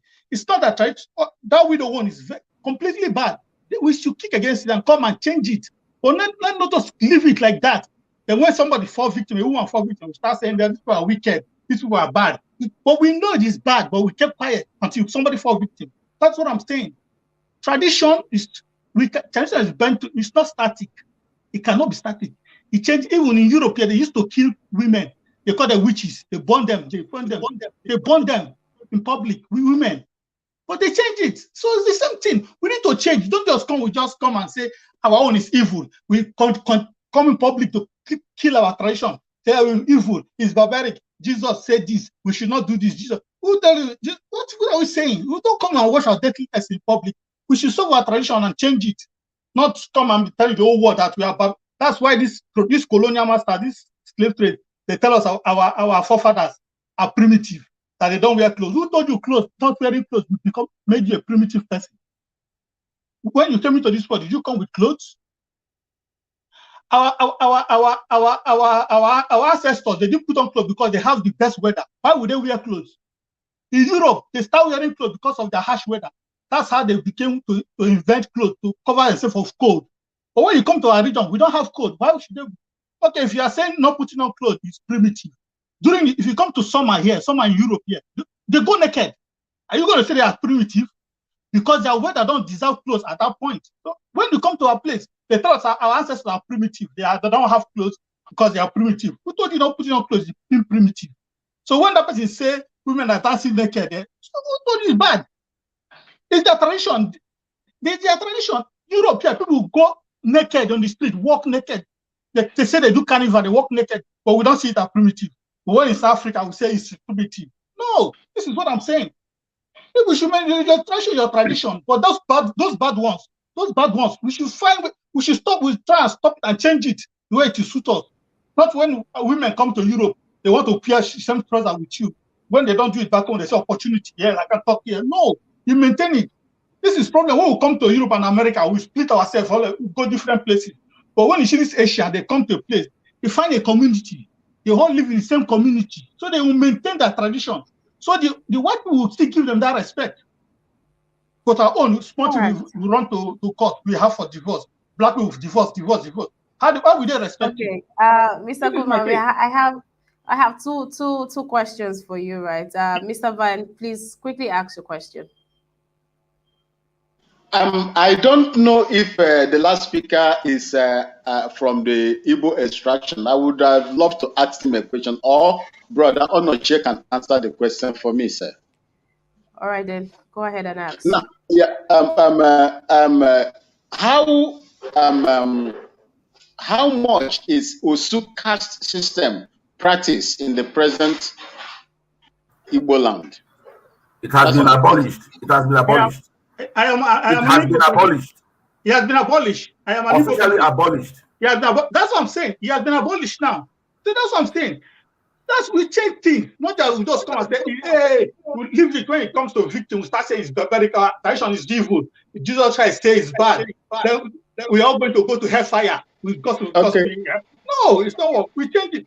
Okay, Uncle. You see, what I wanted to attach to this question was that thank God it has been abolished, because so many people have been marginalized.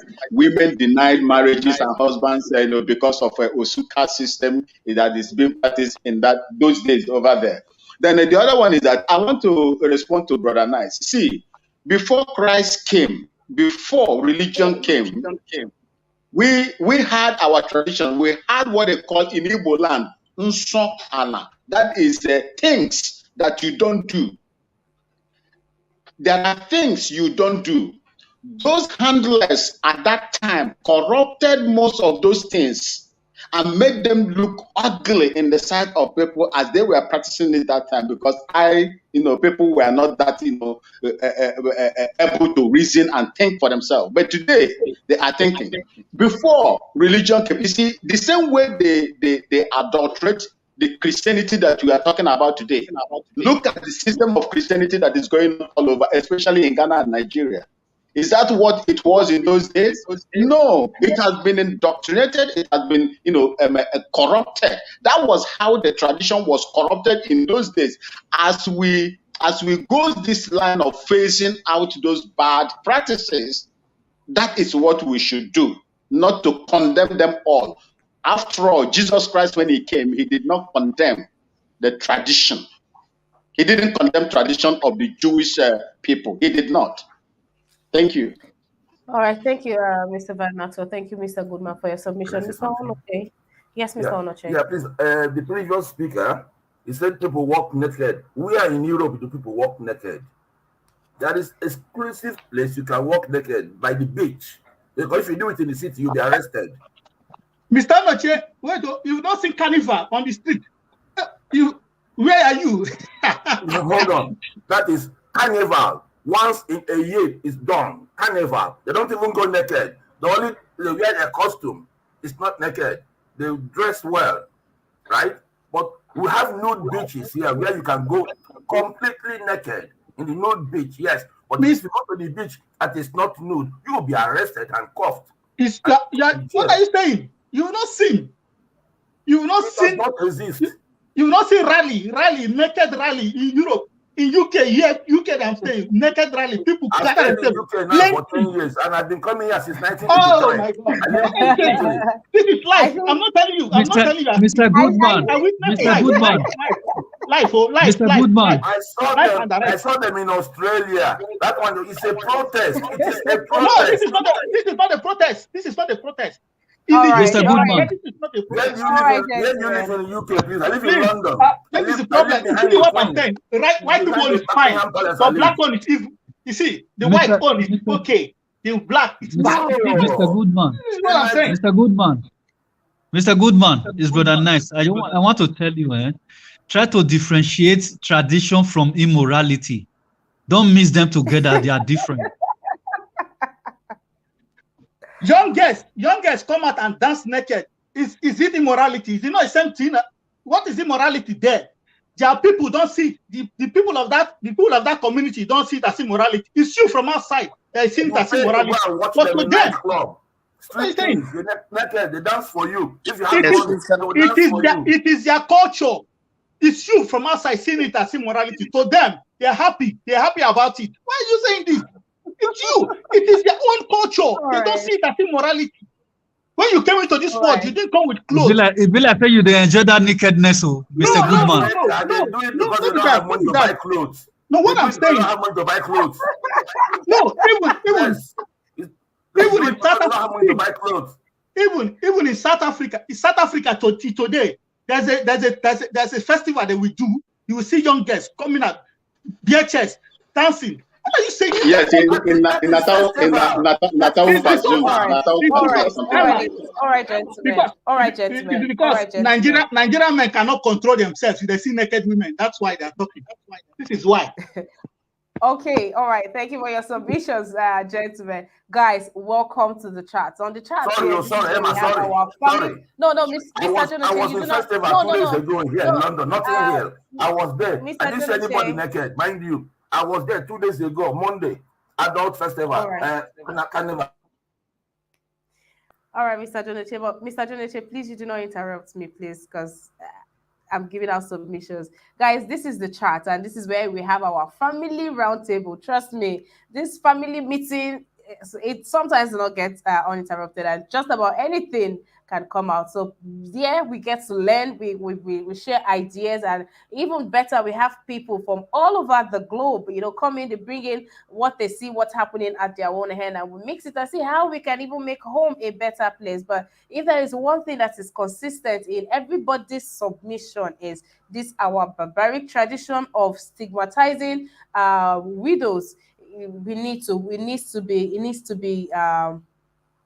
be abolished. It needs to be abolished. We can't have that in 2022, for crying out loud.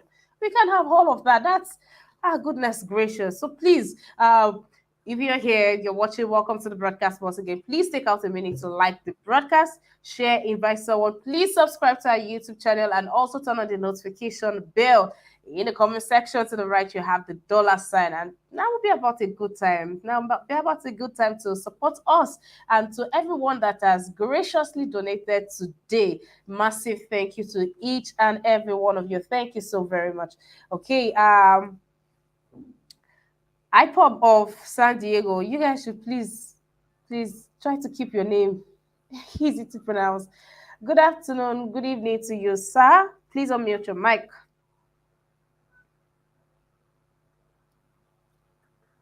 All right. Good afternoon, good evening, wherever you are. This is my first time of joining this channel, but I have listened to it, a few times. It's quite delightful to be here today. But I will be coming in the future to join the the platform and made my own donation. I like the channel, it's kind of Thank kind you. of speak Thank about you. speak about the global form of Nigeria. We're all one Nigeria. But anyway, before we begin, this subject I just started listening to it a few minutes ago. I mean, what brought about the subject today? Can you tell me why you're discussing this subject? So, in a space of 1 week, which is in space of 1 week, we've had two cases where uh, three widows have been branded witch in their communities. The other one happened. Two of them, they were stoned to death in Calabar. They were coming back from church in the morning, and somebody just said, "These ones are coming from meeting," and that was it. They started beating, stoning, and they beat them to death. And on Monday in Abia State, this woman who lost her husband and our brother-in-law's wife called her a witch, raised alarm, and the community people came together and they beat this woman up, but she was rescued. Thankfully, that happened. Now, these and many more are the vices that widows go through in our community. Once somebody's husband is dead, they think she killed the husband. So there's this stigmatization. Then there's a case of properties being collected from her. There are cases of them being sent out of their, homes that they have shared with their husbands. Some of these people, for lack of where to go to, they will go to the bush and set up, just a makeshift apartment where they can stay. Someone here shared in the comment section of how when her father died, her mom was made to eat from one plate without washing it for, I think, either 7 or 10 days. There's this rite or rituals that is done where the woman is locked in, for that period. And there are cases of where you have a woman, they will bath the dead body and they will give her the water to drink. All of this right. To think that they are still happening here and now, we cannot. It needs to be checked, me. So that's what brought about this. I hope that's fine for you. Oh, okay, very interesting. Okay, because I've known this channel to be more, about the politics or the current wave situation going on. I mean, I've been gone for a while. I've not followed Nigerian politics for a while. This is the first time I'm following it. But anyway, in order not to digress, let's, continue on this subject. Maybe the next time we are talking politics, I can, contribute to my own quota. But anyway, regarding of this tradition, I'm from the Igbo, area, but I didn't grow up in Igbo land. But some of this, in my own opinion, this is my own opinion strictly, which I've shared with my parents too. Some of the traditions should be, should be abolished. Of course, I believe most of the tradition I can give you maybe about 60 or 70% is good. Is good. Maybe about 30% in my opinion. Okay, it's not good. I mean, like I think I read something about the Chinu Achebe. If somebody have a twin or whatever, one of them has to be deleted, for sacrificial or whatever, or that kind of, which I don't really believe. So some of the tradition, is not really good. A lot of the tradition is good. I mean, the culture, the kola nut, the traditional wedding and everything. And I mean, I sanction those kind of tradition, but some of them are too ancient and should be abolished. It's not good in the present society. Maybe it was good during my forefather or father's day, but I don't subscribe to this, some of the tradition, like killing, sacrificing, like what you just told me, people believe in that. I think that should be a total abolish because, in my own opinion, that kind of an abomination to me. So it's a very interesting topic. I mean, I don't have that much to contribute because I'm not privy to a lot of Nigerian tradition. I'm privy a little bit, just a very little bit of Igbo tradition. I didn't grow up in Igbo land, so I just wanted to present myself, but in the next contest, we'll be discussing maybe in the afternoon. Then I'm going to come in and contribute my opinion, But it's a very interesting channel you have. I enjoy it. Okay, Emma, you're a nice lady. Thank you very much. Thank you, thank you. I wish I had another name I could call you with. So don't, look, there's look, some don't be, don't, someone just, called you San Diego, my guy. So maybe I think I just can call me I San can do Diego. San Diego. All Yeah, right.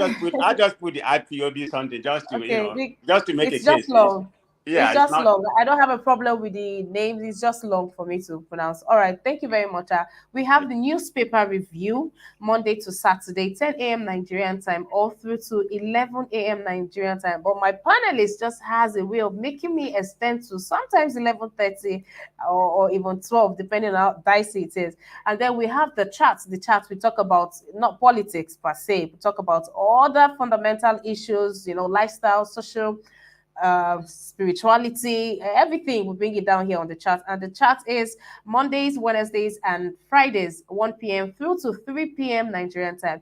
We have our discussions in the evenings. And yes, that is where you trade out with the politics, that everything politics is being discussed in the evening by 5 p.m. with Kachi. And then we have Fridays for the debates. That one, before you enter the studio, you just have to wear your airments and you get ready because that's the hot show. That's the programs that we have lined up for now. But something could come up and we have to go live. So it is very important that you turn on the notification bell. So for every time Niger Watch goes live, you would be notified. Trust me, guys. You guys already know we bring premium content, so you don't want to miss out. Mr. San Diego, thank you for being here. We welcome you to the Niger Watch family. Thank you for being here. Thank you, Emma, and thank you for the panelists. I hope to join you in the future. Okay, appreciate the opportunity today. Thank you, everybody. Bye bye. All right, sir. Okay, Mr. Akim, it's good to have you. Good afternoon. Oh, Mr. Kim, let me say something. So why do you always turn off your camera? I was just doing something, so I just said let me put it off for a while. Because Mr. Kim, you are so fine. You should have your camera on, please. Please, thank you very much. Yeah, please take it away. Thank you very much. Good afternoon to yourself, and good afternoon to everybody on the panel. I've been listening to the program. I just couldn't resist it anymore, so I had to come in. You see, the problem that relating to all of this debate today, I think, is the right of women in our society, whether it's in the Bible, whether it's traditional, and whether it's in the days past. I think women have not been treated equal as men, and this is as a result of men with ego, those men who are insecure, who cannot bring themselves to understand that as human we are equal as people. Okay, I just listened to my brother earlier on talking about how the Indian woman will go and wait for the man for 40. So if they were to reverse it, would you be happy to do the same thing? So at the end of the day, tradition, Bible, and all of these institutions have placed women behind. Because if you look even in the Bible, it said God created man in his image. Then he now took a rib from the side of that man to create woman. What kind of talk is that? Come on, man. So from that verse alone, it's already told you that women are second class to men. And for somebody like me who believes in women's rights, I don't subscribe to those kind of view. I believe that as a woman, you should be able to live your life the way that makes you happy. You should not be a slave to your husband. When you married a woman, she's not your house help. She's not your slave. She's your wife, co-equal partners. If you want a house help, you go and get one. Don't treat your wife like your house girl. Just the fact that you have a woman or there's a tradition in your society, in your community. Listen, the way I am now, there's no society, there's no tradition that will make anybody to treat my mom anyhow. It's never going to happen. I will not accept it. Even if everybody in the whole village come and say this is, I will tell them to go and do one. I will tell them where to go. You understand? So for me, I would not allow anybody to treat my mother or my daughter or my partner in any way that I would not treat other people's family. So for me, the idea that in 2022, there are still some tradition, there are still some culture or whatever belief that still feel like a woman should be treated like as if there are some outcasts in our society. When they say they cash wish, why is it that it's only women that they cash wish? Men know they join wish, men know they chop wish. Why is it that it's only women that are wish? So all of these things, we have to stop it. It doesn't make sense. We have to come to a point where we have to realize that we are all human beings. We are all one creation, and we should treat ourselves equally. Thank you very much. All right, thank you for that, Mr. Akim. Then there's this comment from Johnson Emmanuel that says, Johnson Emmanuel, have fun. I've been saying hello to you. You're refusing to acknowledge my greetings. This comment from Johnson Emmanuel that says, the laws in Nigeria are superior to any traditional belief. if your human rights are violated, you go straight to court to fight for your rights. Nigerian law does not recognize witchcraft as offense. Actually, it's in the constitution. Actually, it is a section 216 and section 210 criminal and penal codes acts respectively, right? uh from the tenor of the acts can be inferred that a person is not guilty based on mere accusation of being a witch. As it is commonplace in Africa, he must by a statement or action admit to having powers of witchcraft. Witchcraft is actually it's actually a thing in the constitution. It's there. The penalty for that is 2 years imprisonment actually, but there must be evidence. And justice and jungle justice is a crime also in Nigeria. So I mean, you want to correct somebody for doing this, and you are going to. I mean, both of them are jail when I go find one herself at the end of the day. So yes, it is a crime. I was going to say that much later, but since you brought it up, I just had to say. So guys, welcome to the chat. The chat is on flames today. Do well to like the broadcast, share, invite somebody, invite your village people to come and yell. Accusing someone of witchcraft and carrying out jungle justice attracts it's a criminal offense. There are jail terms for it, and trust me, no jail in this Nigeria. Maybe Ikoyi prison. Maybe Ikoyi prison. Aside from Ikoyi prison, I don't know any other VIP prison that we have. You don't want to find yourself in places like this. You people that join people to carry out jungle justice, I don't get it. Please do well to get informed, guys. Please like the broadcast, please. Thank you very much. Okay, Mr. Tunaija. Hi, Mr. Tunaija. Good afternoon to you, sir. Welcome to the broadcast. Yeah, good afternoon. Thanks for having me. Yeah, I must say greetings to members on the panel and viewers. This topic is almost making me physically ill because some of the things I've had today. Goodman, I think Goodman is on the right path there. Some of the things our people are saying, it goes deeper into why we have problems. Because some of us are congenitally still tied to the so-called colonizer that they like to call colonial masters. This is a problem with our people. They don't understand that our heritage, some of the things that they did was based on what they knew at the time. If things need to be modernized, you can modernize it. But don't condemn your traditions. The people you're embracing, they used to sell women in public places, their wives, in public places, barely 120 years ago. That's 19 or something. They were still selling their wives.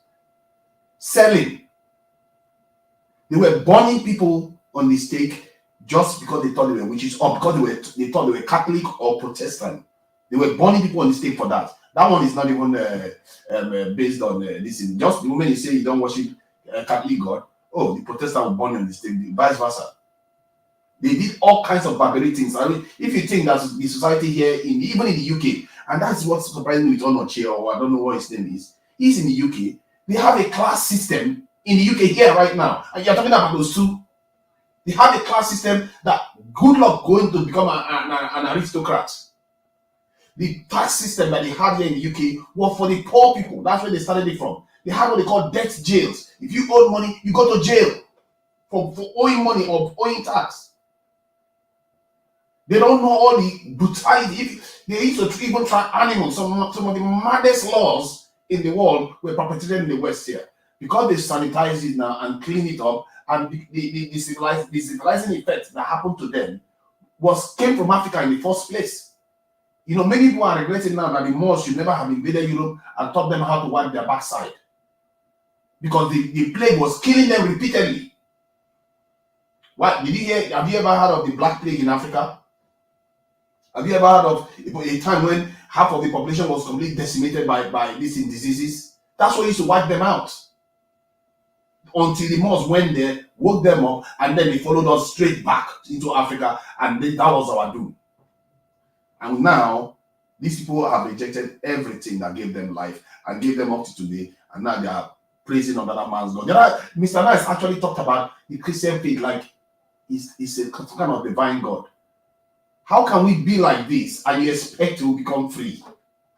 You cannot. No man can free themselves from any people when you don't even respect your heritage. They practice some cruel things. based on what they knew. We talked about how men are evil. Who told you men are evil?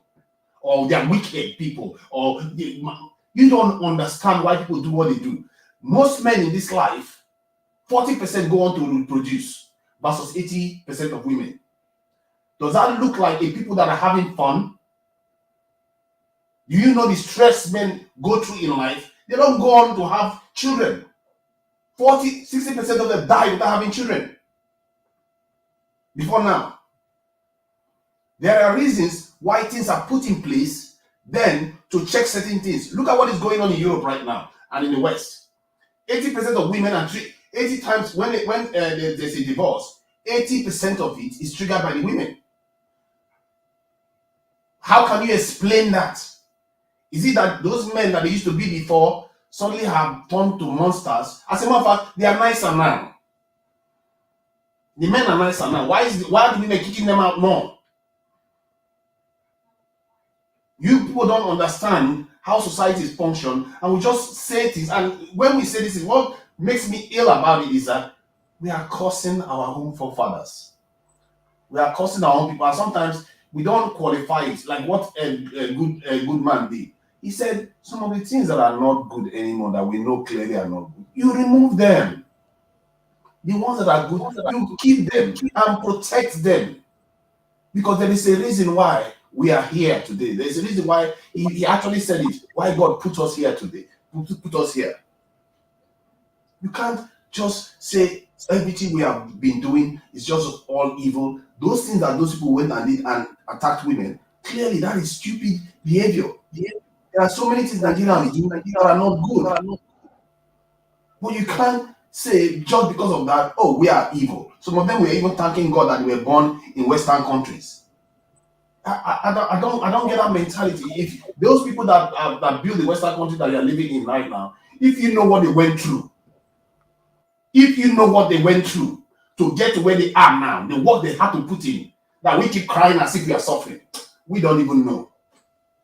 We've not, even till today, they still have a class system in Europe. These difficulties, the sacrifice, the deaths, that they die so much that it meant nothing to them anymore. They don't hold their children, their children to their breasts and say, you know what, I don't want to let my husband go and sacrifice for the society. No, they will send their husband go. If you don't do what it takes to protect us, so be it. Because they understand that if that husband doesn't go out to protect them, their society is doomed. If they understand that if they don't pay for themselves, they will be doomed themselves. They worked hard for it, and I don't understand. We should not badmouth our own culture. Some of the things that they do is wrong. What we should be doing, just like Hypop and all those people that want to do Biafra, you just do it in a civilized way. Say, you know what, I respect our forefathers and what they've done, but this one doesn't seem like it's good anymore. We need to change it. Believe you me, everybody will be in support. There is no need to just start castigating your whole heritage. It's not called for at all. When you do that, you are heaping costs on yourself. And people need to seriously understand this. If you don't start seeing yourself as a whole person that belongs to a totally different heritage, you are doomed. The Chinese never saw themselves as belonging to the European heritage. Look at where they are today. The Indians never did. Look at where they are today. Only us are tied to the hip to another people. Madam Ima, please, can I interject if that's okay? Yes, Mr. Kim. Thank you very much. Mr. Tunaja. Hello, yeah, go ahead. Yeah, sorry. First of all, I'm just going to say, I'm going to quickly say something. You said, I can hear myself back. You said we don't understand how society works. First of all, we have 8 people, including yourself, on the panel. The idea that you have monopoly to knowledge as to how society functions, I think that is a bit disrespectful to every other person on this panel. And secondly, you make a point and then you contradict yourself also by saying... Thank you. That is what I wanted to tell him. Thank you. So you make a point and then you contradict yourself as well. So I don't understand. In one sentence, we should not condemn what is bad, But in another sentence, we should try and change it. So if it's not bad, why are we trying to change it? I don't understand. How does that even work in the first place? The whole point of this whole conversation is the right of women in our society. All of this evil thing that you are talking about, why is it that they only happen to women? Why is it that they don't happen to our men? Our men, are they immune from those tradition and culture? That is what we are asking now. Men pay their price in other ways. Most of the people that are dying from banditry and all the rest of it, they are dying. Believe me, men are dying more. And secondly, when you call something bad and evil, you are defining it. When actually it was meant as a way of solving certain problems. Look at, let's say somebody was suffering from schizophrenia 200 years ago, and they go and lock the person up and call the person mad or whatever they like, because that person could hurt innocent people. Would you call them evil for doing that because they didn't take the person to psychiatric clinic and all the rest of it? It's just a different time. Stop calling your inheritance evil. Stop it. You have to just say, I want to change it. Because now, this is my time. This is what we know now that we need to do. And whenever you want to change something, change it based on who you are. Don't change it based on what other people are necessarily. And the way some of you talk, maybe you shouldn't be in charge of changing it. People like Goodman should be in charge of changing it because they understand the difference. You understand what I mean? I'm not saying I know everything about society. When I am saying it, I'm saying it in this context. I'm not saying I know anything about how your society works. Come on, I'm not saying that. If that's how I came across, my apologies for that. But I'm just saying on this one, we can't keep doing this thing where we think anything to do with our own heritage is bad. We have not even started knowing all the positive things our heritage has. We have not even started because they are not teaching us that anymore. All they teach us is what is good about other people's cultures. These people that we keep chasing, they were once way behind us. They were once way behind us. When England was being enslaved by the Romans, a one-eyed queen in Africa here was holding the Romans to ransom, that the Roman had to sign peace deal with her, that they gave her everything she wanted. A woman in Africa held Rome at bay while Rome was actually enslaving England. And that's the country some of us sit today and say we should hold up in the air. Can you tell us the name of the woman, please? Can you tell us the name of the woman, please? Queen Amarinos of Kush. Check her out. They don't make movies of her. Why? Ask yourself. Nobody will tell you their story. Nobody will tell you the great history of our people. Let's come back home, Mr. Tunaija. Let's come back home, right? We are talking about this act, this demonic, barbaric, debasing, disgusting act that is carried out on a woman just because her husband is dead. Now, this is what we are calling out. Can you try to give your submission within this context? What is bad about us damning this act? Why I don't get why you are against, the fact that we are talking about this. Why we calling are, it demonic is what I find problematic. See, last year. It is not the act itself. It is the word that I use that yes, you find traumatic. Yes, that's it. Because now you are associating evil to your heritage.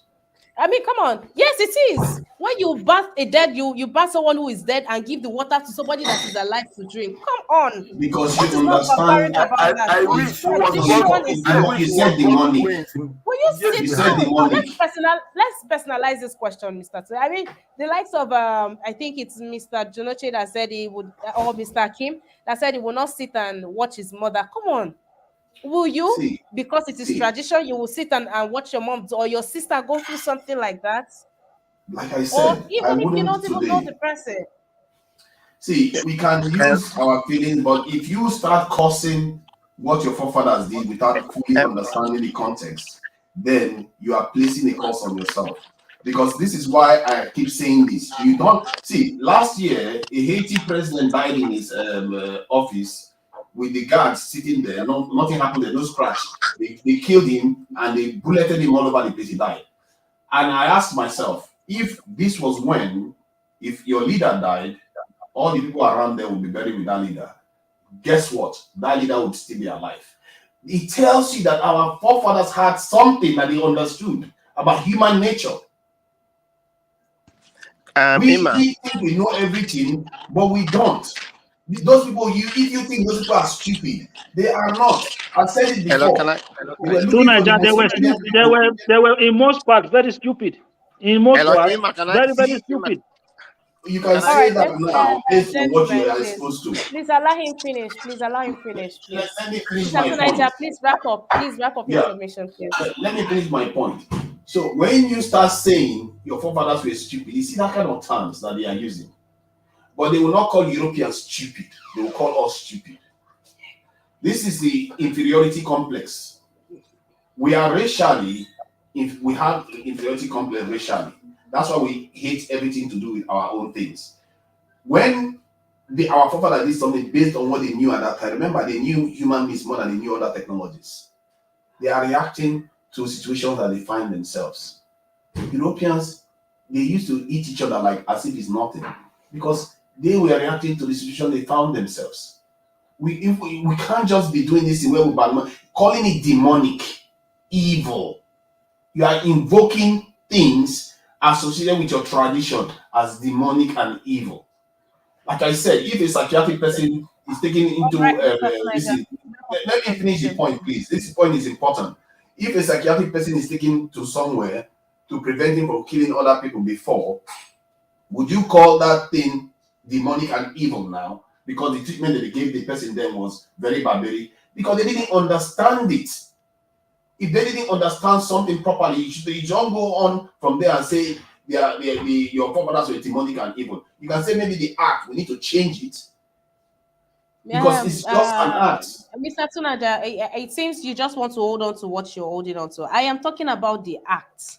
And I'm saying let's sensitize the perpetrators, the people that are still carrying. And I said this thing happened in a space of 1 week. The one in Calabar happened last week, and this one happened just Monday. So I did not just go to dig history. I'm shocked that we still have all of these things happening. And if you started this broadcast with me, I said the video of the one that happened in Abia State on Monday. You see these guys. I mean, from their dressing, you can tell that these ones are not insane. They are well. I mean, for them to dress up nice and leave the house until they stumbled on that, it means they are just fine and okay. So I'm saying these people doing this thing, they are our brothers, our sisters, our friends, our sisters' boyfriends, our brothers' friends, their best friends. And then I'm saying, let's talk about this. Let's talk to them. Let's just not leave it here. Talk to your nephews at home. Talk to your nieces. That person that helps you to clean your compound in the village. Talk to him that they need to stop all of this. That is what we are saying. Nobody is talking anything about no forefathers or God. No, we are talking about the act and that it is still being carried out by people in 2022. That's what we are talking about here, Mr. Tunaija. That's all I can take from you. I have Emma, to move on to some other person, please. Mr. Goodman, yeah, in 1 minute. Yes, Mr. Goodman. Okay, I was going to come to you, Mr. Goodman. okay. So, thank you. Quite what Mr. Tunanja is saying, I quite agree with him. For the one you're saying, Emma, for us now, this one that happened recently that I complained, for you to be complaining, and it's not just you that is complaining, some people from that community is also complaining. So that is it. In those days, if that same thing happened, nobody will complain. But for the fact that they are not complaining, yes, they are going to change it because everybody now is beginning to see that it's not good. By the time you come from outside be complaining, if that community people still stick to that tradition, they will continue doing it. But the fact that people from that community is also complaining, yes, they are going to change it. But what Tunanja is saying, but don't come in the public and say this tradition is demonic, it's evil. You see, look, it's like I'm saying, it's going to fade away, it's going to be away. Generation comes, they change things. Mr. Goodman, it's going Generation, to go different away. generations It's going come to and go change things. away. If we I'm don't not create enough sensitization, it will not go away. So why did it happen recently? It is still happening. So if we don't make insane sensitization, run along with publicity, call them out, drag them, because it looks like it is when something goes viral that they all sit up. I mean, obviously, and the issue somebody has been asking here in the comment section since, and she thinks I'm ignoring a question. She said, how can you tell who a witch is? My sister, I don't know how these people tell who a witch is, but the way they brand people witches and stone them and just kill them and leave them to die. They think, come on, what is not barbaric about that? And even if Emma, somebody's a witch, you think you can harm the person? Emma, you're not getting it. You're not getting it. We are not in support of it. Nobody is support of it. Nobody is in support of what they did. You understand? You're Nobody is just saying that we don't have to come bring it to the platform to talk about it No, because we are I'm not saying bring it to the public. I debating. mean, the way you are sounding is demonic, it's evil. Is that the way you want? Is that the way you need to sanitize them? Are you coming to tell them it's evil? Is their tradition? It's what they believe in. You don't come to their face to tell them it's demonic. You don't sanitize people like that. Okay. This is what they believe in, and you're coming to tell them to their face it's demonic, it's evil, and you expect them to laugh with you and clap for you. No, this is what I'm saying. You don't come to the it's demonic. It's so what is it? No, what they are doing? Is it so you come and tell them that it is what? And no, that I'm not. It is bad. You stay the stone person till the person die, and we are talking about something being demonic. Come on, let's start with you, man. Let's people start with you because you, Mr. Goodman, can you, because somebody is a witch, you are passing on the road and they are stoning the person. Will you join them? You have been emotional. I'm not saying. I'm not against. I am against it. I said one thing you should get is their tradition and is their culture. So what I'm saying is, you don't come to told them to their face that what they believe in. What, like if you come and tell Christianity, person like you believe in Jesus Christ now and said what you believe in Jesus, it will take a person now. Forget. I know somebody died. Person died, but is there? What I'm saying, you don't come to the. All right, we will sanitize them. We are saying it's not good. Fine, it's not good. Then please, I have to move on, Mr. Goodman, so that other people can talk too. Okay, please, I'll come back to whoever is talking. Please, I'll come back to whoever is talking. Guys, that just joining, welcome to the broadcast. This is the chat, and we are talking about to put a stop to the stigmatization of widowhood in Nigeria, in Africa at large, but in Nigeria, case study based on what happened last week and this week, where we've had a total of that made it to the media. 3 widows were branded witch in the community. 2 were stoned in Calabar. They were stoned to death, beaten and stoned to death, and the other one was rescued, and she's now in the care of the First Lady of Abia State. Kudos to the First Lady of Abia State. Thank you. And I heard that she has a project that oversees cases like this because of how often it reoccurs. So she has like this NGO where she takes care of them, she houses them, and help them to get back on their feet. So kudos to the woman. Thank you very much. God bless you, to the First Lady of Abia State. And I hope other first ladies of every state will see to these affairs, will see to it, because there is no woman who will sit and not take this to heart. I'm not sure. And somebody said you'll be. Hi, Theophilus. Welcome to the broadcast. Theophilus says you'll be surprised that the woman they did it to might be because they don't have money. Of course, now I said this earlier. You don't swear that they brand rich person, which say that they beat them. Who wants one? So that's why they need to empower these people. And that's why I say kudos to the First Lady. She's doing a good job. God bless her. Okay, I'll come to you, Mr. Let Go. Mr. Let Go. You've come to the close of this broadcast. Give your submission. Thank you. Today is very, very hot, and I like it so much. So I believe in what 2Naija. I think I got it right. Yes, 2Naija said, and is it on a chair or something said? Because when you look at culture, culture encompasses our religion, our food, what we wear, how we wear it, our language, our marriage, our music, what we believe right or wrong. And this is a way of life. This is where we came from. So we can't just abolish our culture. If we abolish our culture, then we are nobody. So those norms that we are seeing that is not good today, all we need to do is to amend it and take them away. That's where we have cultural differentials. So when we amend those ones that are like those guys that they stone to death, or they stone them, or anything that happened to them, and also the way that they treat women, because of what happened now, it's left for the traditional rulers and the state to review their norms, right? And then we amend it, those ones that are no longer useful in our day's life today, we remove them. That is the way culture is. We can't remove culture because that is who we are, whether anybody like it or not. We can't take culture away from our life. If you see me today and I mention my name to you, only that I mention my name to you, you will say this person is from Africa. Then when you move inside Africa, you will see the element of this person is from maybe West Africa or Nigeria or East Africa. So we can't take away culture. That is our forefathers laid this foundation. If not the way the Western world came in, all these norms that we are seeing today that is not bad, it was working for them in the past. But today, let me give you an example. In America today, America is a country that they know them, everybody use gun.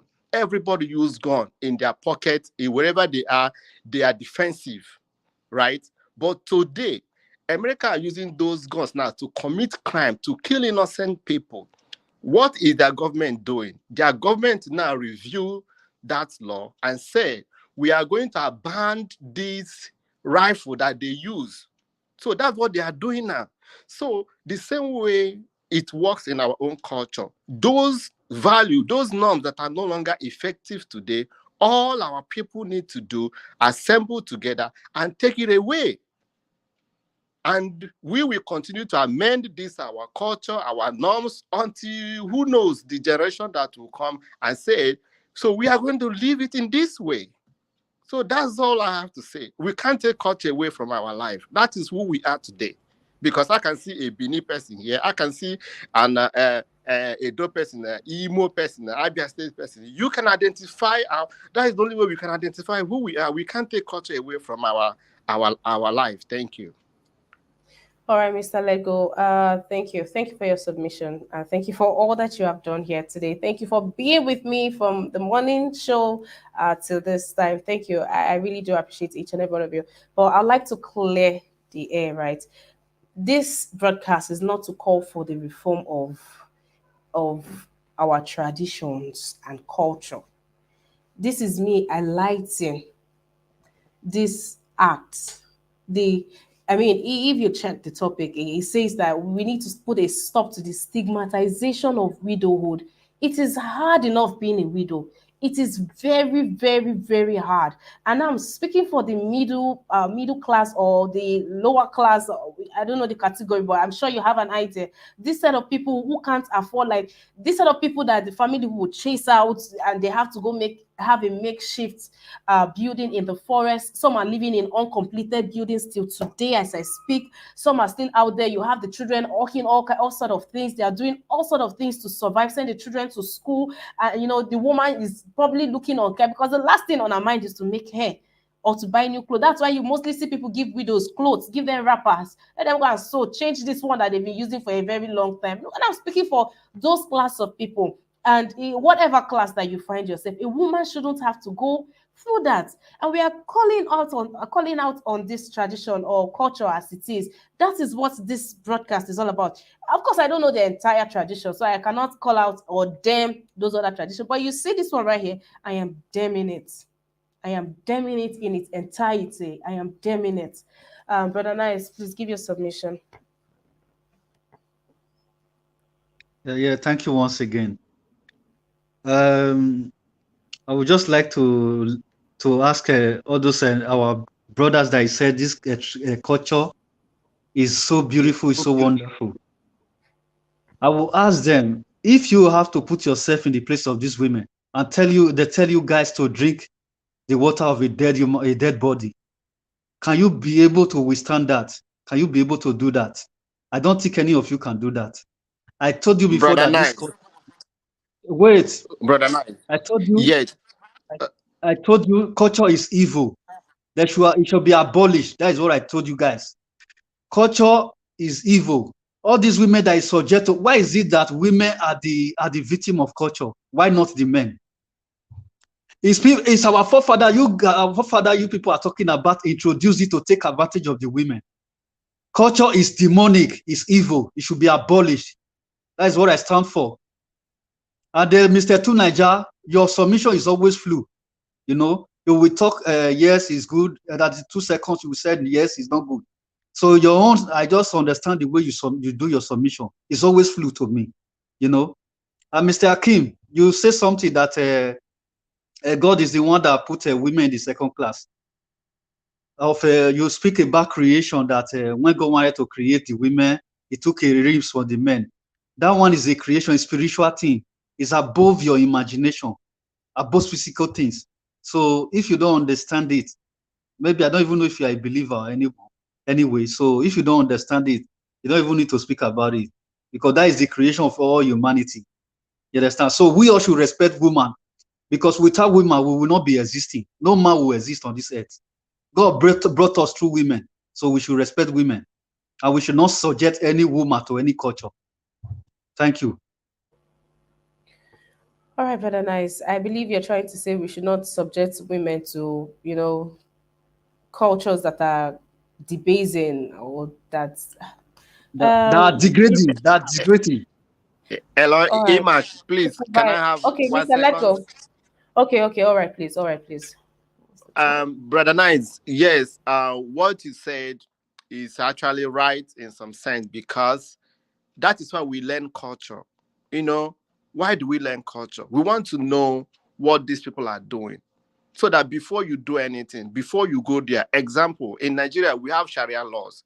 You can know that in this place they practice Sharia laws, and when you travel there, you fail that law. When you fail it, you will face that Sharia law. So that is why we try to practice culture.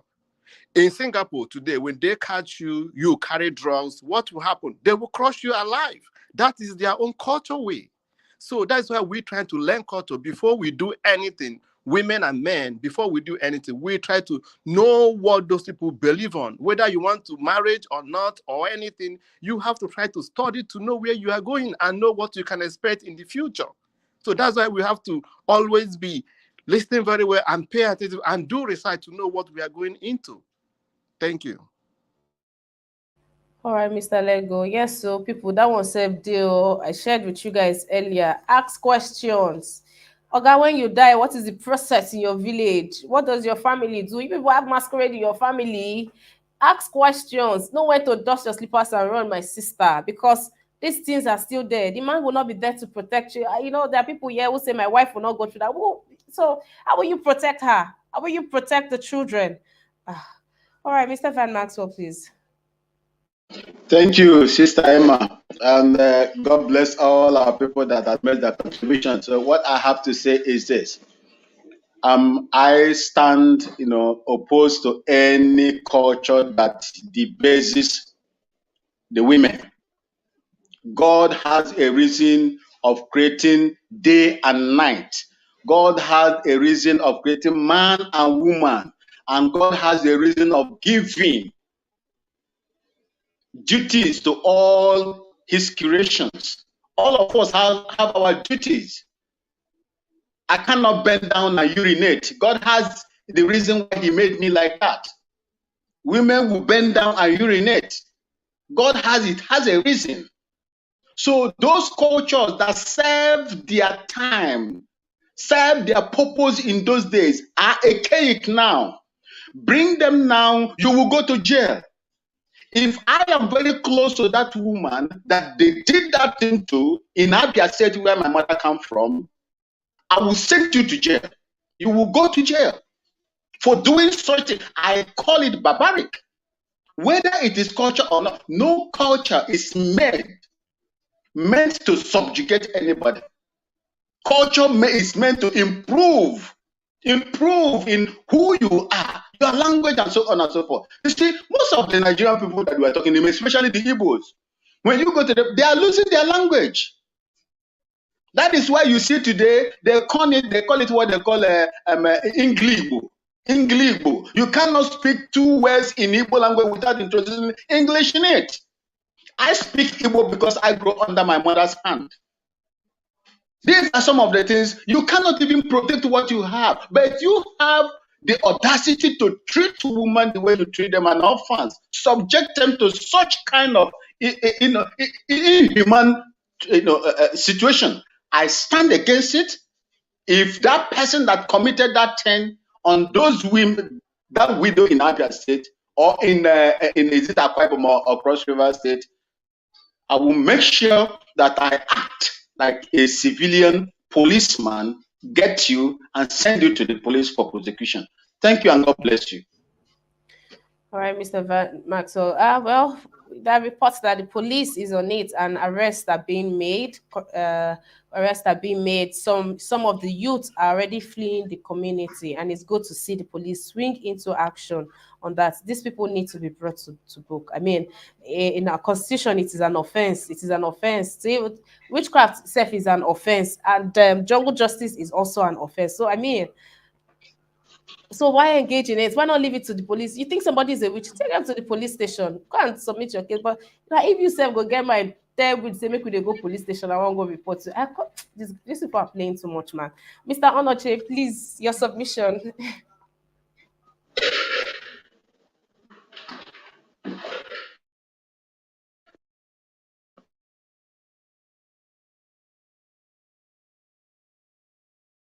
Mr. Noche, we can't hear you. We can't hear you, sir. Mr. Onoche, please unmute your mic. Thank you. Sorry. I said to Naija and his friend who say that culture is their Bible, let them keep it. Let them keep it with them. You know, I said I believe some culture, some of them are good, but a lot of them are bad.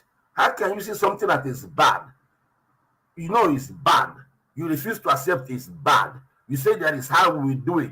In Nigeria, 1 + 1 is not 2. It depends on who we do the mathematics. That is exactly what Naija is. Yes, the same thing he did here today. He's been doing in what do you call it? Flip TV. Naija. I know you very well now. I know you. You can't say you don't know me, right? So you are the only man who knows ITK, who knows all. Stay with your knowledge, and I stay with my own small knowledge, right? I submit culture. Some of them are good, but a lot of them are not good, right? So I will not support them to come and treat my mom the way they treat those people in Abia. Who's that? You can't even treat me in Anambra State, I believe, because people are now wise. Women are even stronger than men. They will deal with you. They have brothers, they have cousins, they have friends who will defend them. Come and do it. Unless in a remote village, you will do it. Unless in a remote village. I submit for others to talk. Thank you, Emma. All right, Mr. Onoche, thank you for your submission. Mr. Goodman, please.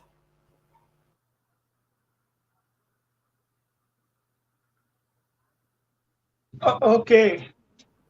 All right. My submission is me personally. I what happened to those women? I condemn it in totality. It's by this day and age we should have gone past such tradition.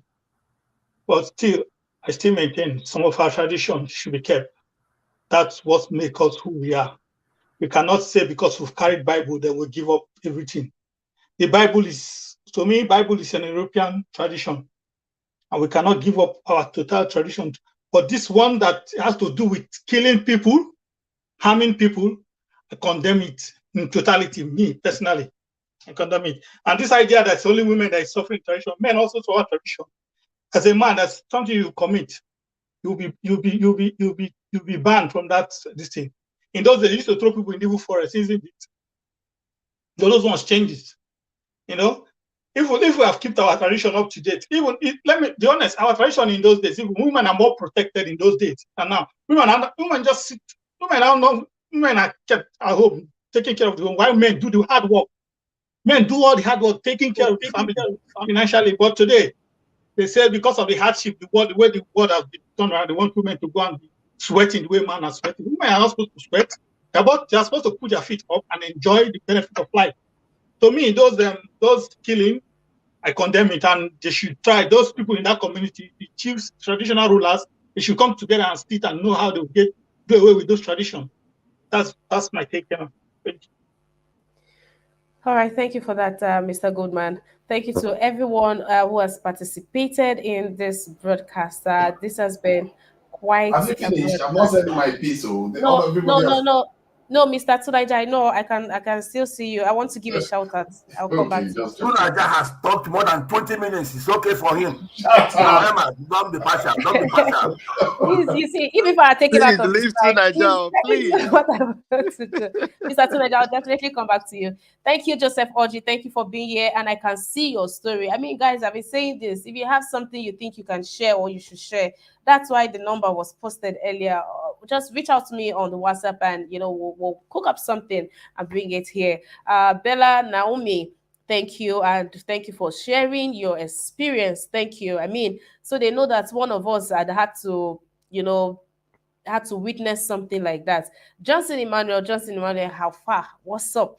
I hope you're well. Chris Uwaogo, thank you today. Thank you for the donation. Thank you very much. God bless you, sir. Messi Ade, what's up, girl? How you doing? Good to have you here. I hope to see more of you. Welcome. Thank you very much. Theophilus, hi Theophilus. Good to have you here. Gerard Oba, hi Gerard Oba. You are the historian of today. I5. Thank you for being here. Thank you to everybody. BTV Niger, Michael Okere. Hi, Michael Okere. Thank you for being here. Osaze Omorodion. What's up, Osaze? How you doing? Thank you for being here. Thank you to Osage Daddy. Hey, Osage Daddy, how far? Thank you for being here. I had a good time. Jonoche, thank you for your contributions today. Thank you. God bless you so very much, sir. And you that have your name in, I think this is Chinese. Okay, so what's up? How you doing? Thank you for joining this broadcast. Good to have you. I hope to see more of you. Harry Gold. Hey, what's up, Harry Gold? James Morgan. Thank you, James Morgan. Mommy Diaspora. Mama, thank you for being here. To my amazing, amazing, amazing, amazing panelists, each and every one of you, I am grateful that I had each and every one of you on the broadcast. Thank you so very much. All right, Mr. Tunaija, please take it away. Thank you. Thank you. I think the discussion where some of the misunderstanding came from is that you were basically saying, specifically the actions were bad and were wrong and it needs to stop, while others are basically saying the culture needs to, and Mr. Nice believes that our culture is evil. And then the other one is saying that our culture, some is good, but many are bad. For me, the way I look at it is that what those young people or men or whatever women or they went and did was wrong. It was wrong. They killed an innocent person and his mother. And personally, if I had the power, some of them may have to pay with their lives too. Because for me, I see men as appendages of women, and I think what is happening now is that the people have flipped the whole script around. Biologically, men represent appendages of women. In other words, like arms and legs, where women cannot get to because of the dangers of procreation and raising children as the next generation. Men perform those tasks and come back with all the protection and whatever resources they acquire to raise the next generation of humanity. So I consider women extremely valuable from that point of view. Biologically, they are more valuable. It's a physical fact. If you have 10 women and one man, you can continue a society. One man, I mean. But if you have 10 men, one woman, good luck with that one. You see what I mean? And it means that taking the lives of women like that is a very, very serious act. And I hope our leaders understand that. You can't do things like that. That said, you have to try to understand, put yourself in the shoes of your forefathers and try to understand why they do some of the things they do. This thing where we just jump into lazy judgment and say they are evil, chauvinistic and stuff like that, is just betrays laziness because you are not thinking where they are coming from, the challenges they are facing at their time. And this is why you always have to. That's why they say you honor your forefathers and your because they are doing, most of them mean well. And I said it before, if you have people around you knowing full well that when you die, your life, their own life is also forfeit, they are more likely to keep you alive. Because if you look at our African leaders, many of them that are dying and being sold out by people right next to them, some of them, even their own brothers, their own next in command, they go and do it. If we had the African tradition, Those people, their life will be forfeit too. So they wouldn't want their leader to die. But right now, we are selling each other out. You see, it's like a marriage of tradition and foreign culture. And we are the losers of it all. We don't have our traditional ways, and we buy half of foreign culture that we cannot even if we try, we cannot use it completely. And we keep doing this thing whereby we marry both of them and we are losing out. And this is why I think that we have to do everything the way we see fit for us. We can clearly killing women because they are coming back from church and having these superstitious beliefs is clearly wrong. You can't just kill people like that. We know better now. You can't know better and pretend you don't know better. That is the truth of the situation. And that, the only difference is that people should not see this as being contradictory. I'm not saying that that act is good. I'm saying that we should address it properly and say this is outdated, it needs to be changed and go away, while we preserve the ones that are still useful for us, that is part of us. Because we cannot be other people.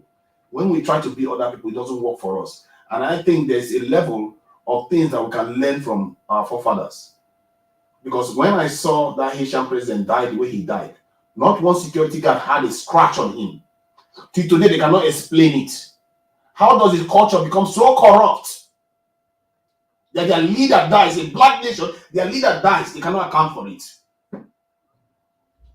That is coming from a people that have lost their way. There are black men protecting that place when people came in and killed him and walked out. And that is just the beginning. We have lost more than 15 head of states in less than two years from coups, assassination, and all the rest of it. This is because we don't understand where our strength lies anymore. And I say our culture is not evil. Some of them are outdated and they need to be fixed. Our women are valuable. I give an example of a one-eyed queen that kept the Roman legion at bay. Something England could not do. One eye, she did it. Thank you. All right, Mr. Tunaja, thank you for your submission. Thank you to everybody. Chidi Dumike, thank you very much. Thank you. Thank you. And yes, I agree. This has been a very, very interesting debate. I promise is that Friday would even be hotter than today's on. So I look forward to each and every one of you being here with me on Friday on the chat, 1 p.m. Nigerian time. But then we have discussion Monday to Thursdays, 5 p.m. Nigerian time. And we have the debate every Friday, 6 p.m. Nigerian time. And you know, we have newspaper review from 10 a.m. to 11 a.m. I look forward to seeing each and every one of you. That being said, thank you. I'll take this. I think it's beautiful. This is from Gio. Hi, Gio. Good to have you here. Gio says a woman represents God's entrance into the world. By no means. God never made them a second class citizen. Us men put them in that way, in that position because of our physical strength. And yes, I took that down because I wanted to talk on it. The creation of Adam before Eve does not make Eve a second class. It was very intentional and deliberate for God to take out a rib from the man, just so the man would know that, see, this is your own. This is the bone of your bone, the flesh of your flesh. Treat this woman as you would treat yourself. And that's why it is commanded of the man to love her as he would love his own self. And it is told of the woman to respect the man. So, no, a woman is not a second class citizen. A woman is an helpmate. A woman is there to stand so the man doesn't fall. When you have something behind you, you don't fall. When you want to fall, when life happens to you, a life pushes you back. You rest on your helpmates. You rest on the bone of your bones and the flesh of your flesh. Right? That's the place of the woman. And another person who does all of these things like the woman, and another person is the Holy Spirit. And I'm sure we are not ready for that conversation, but someday we'll have to talk about the place of a woman, God, spirituality. Really, we'll be having that conversation very, very soon. And please treat your mothers right. If you have widows out there, please Reach out to people in your community. Know the children, how many children she has. Try to send them to school. It won't be very expensive, I assure you. Try to send them to school. Send help, relief to them, because widows are going through a lot. Really, this topic made me to go do some research, and boy, try and just go and see what's happening right there. Look out for content happening in Nigeria, not outside. And I bet you will not be able to watch 10 minutes is too much when you hear what these women went through and are going through. And when we say widow, don't forget, it can happen to anybody from 25, 30, 40, 18. It can really happen to anybody. So for the men, there are ways to protect your women when life happens. Nobody is saying it's going to happen, but put everything that you know you should put in place. So if anything happens, you're a man. You know that you've supported your woman, or yes, your family. You have, I mean, I'm trying to say things like having your will available, because you don't have no friend, you don't have no brother, you don't have no sister. You never can tell. Humans can be very, very funny. That being said, thank you to each and every one of you. Please get ready for our broadcast coming up very shortly. Have a good evening, ladies and gentlemen. Bye for now. Bye bye. All right. Thank you very Bye. much.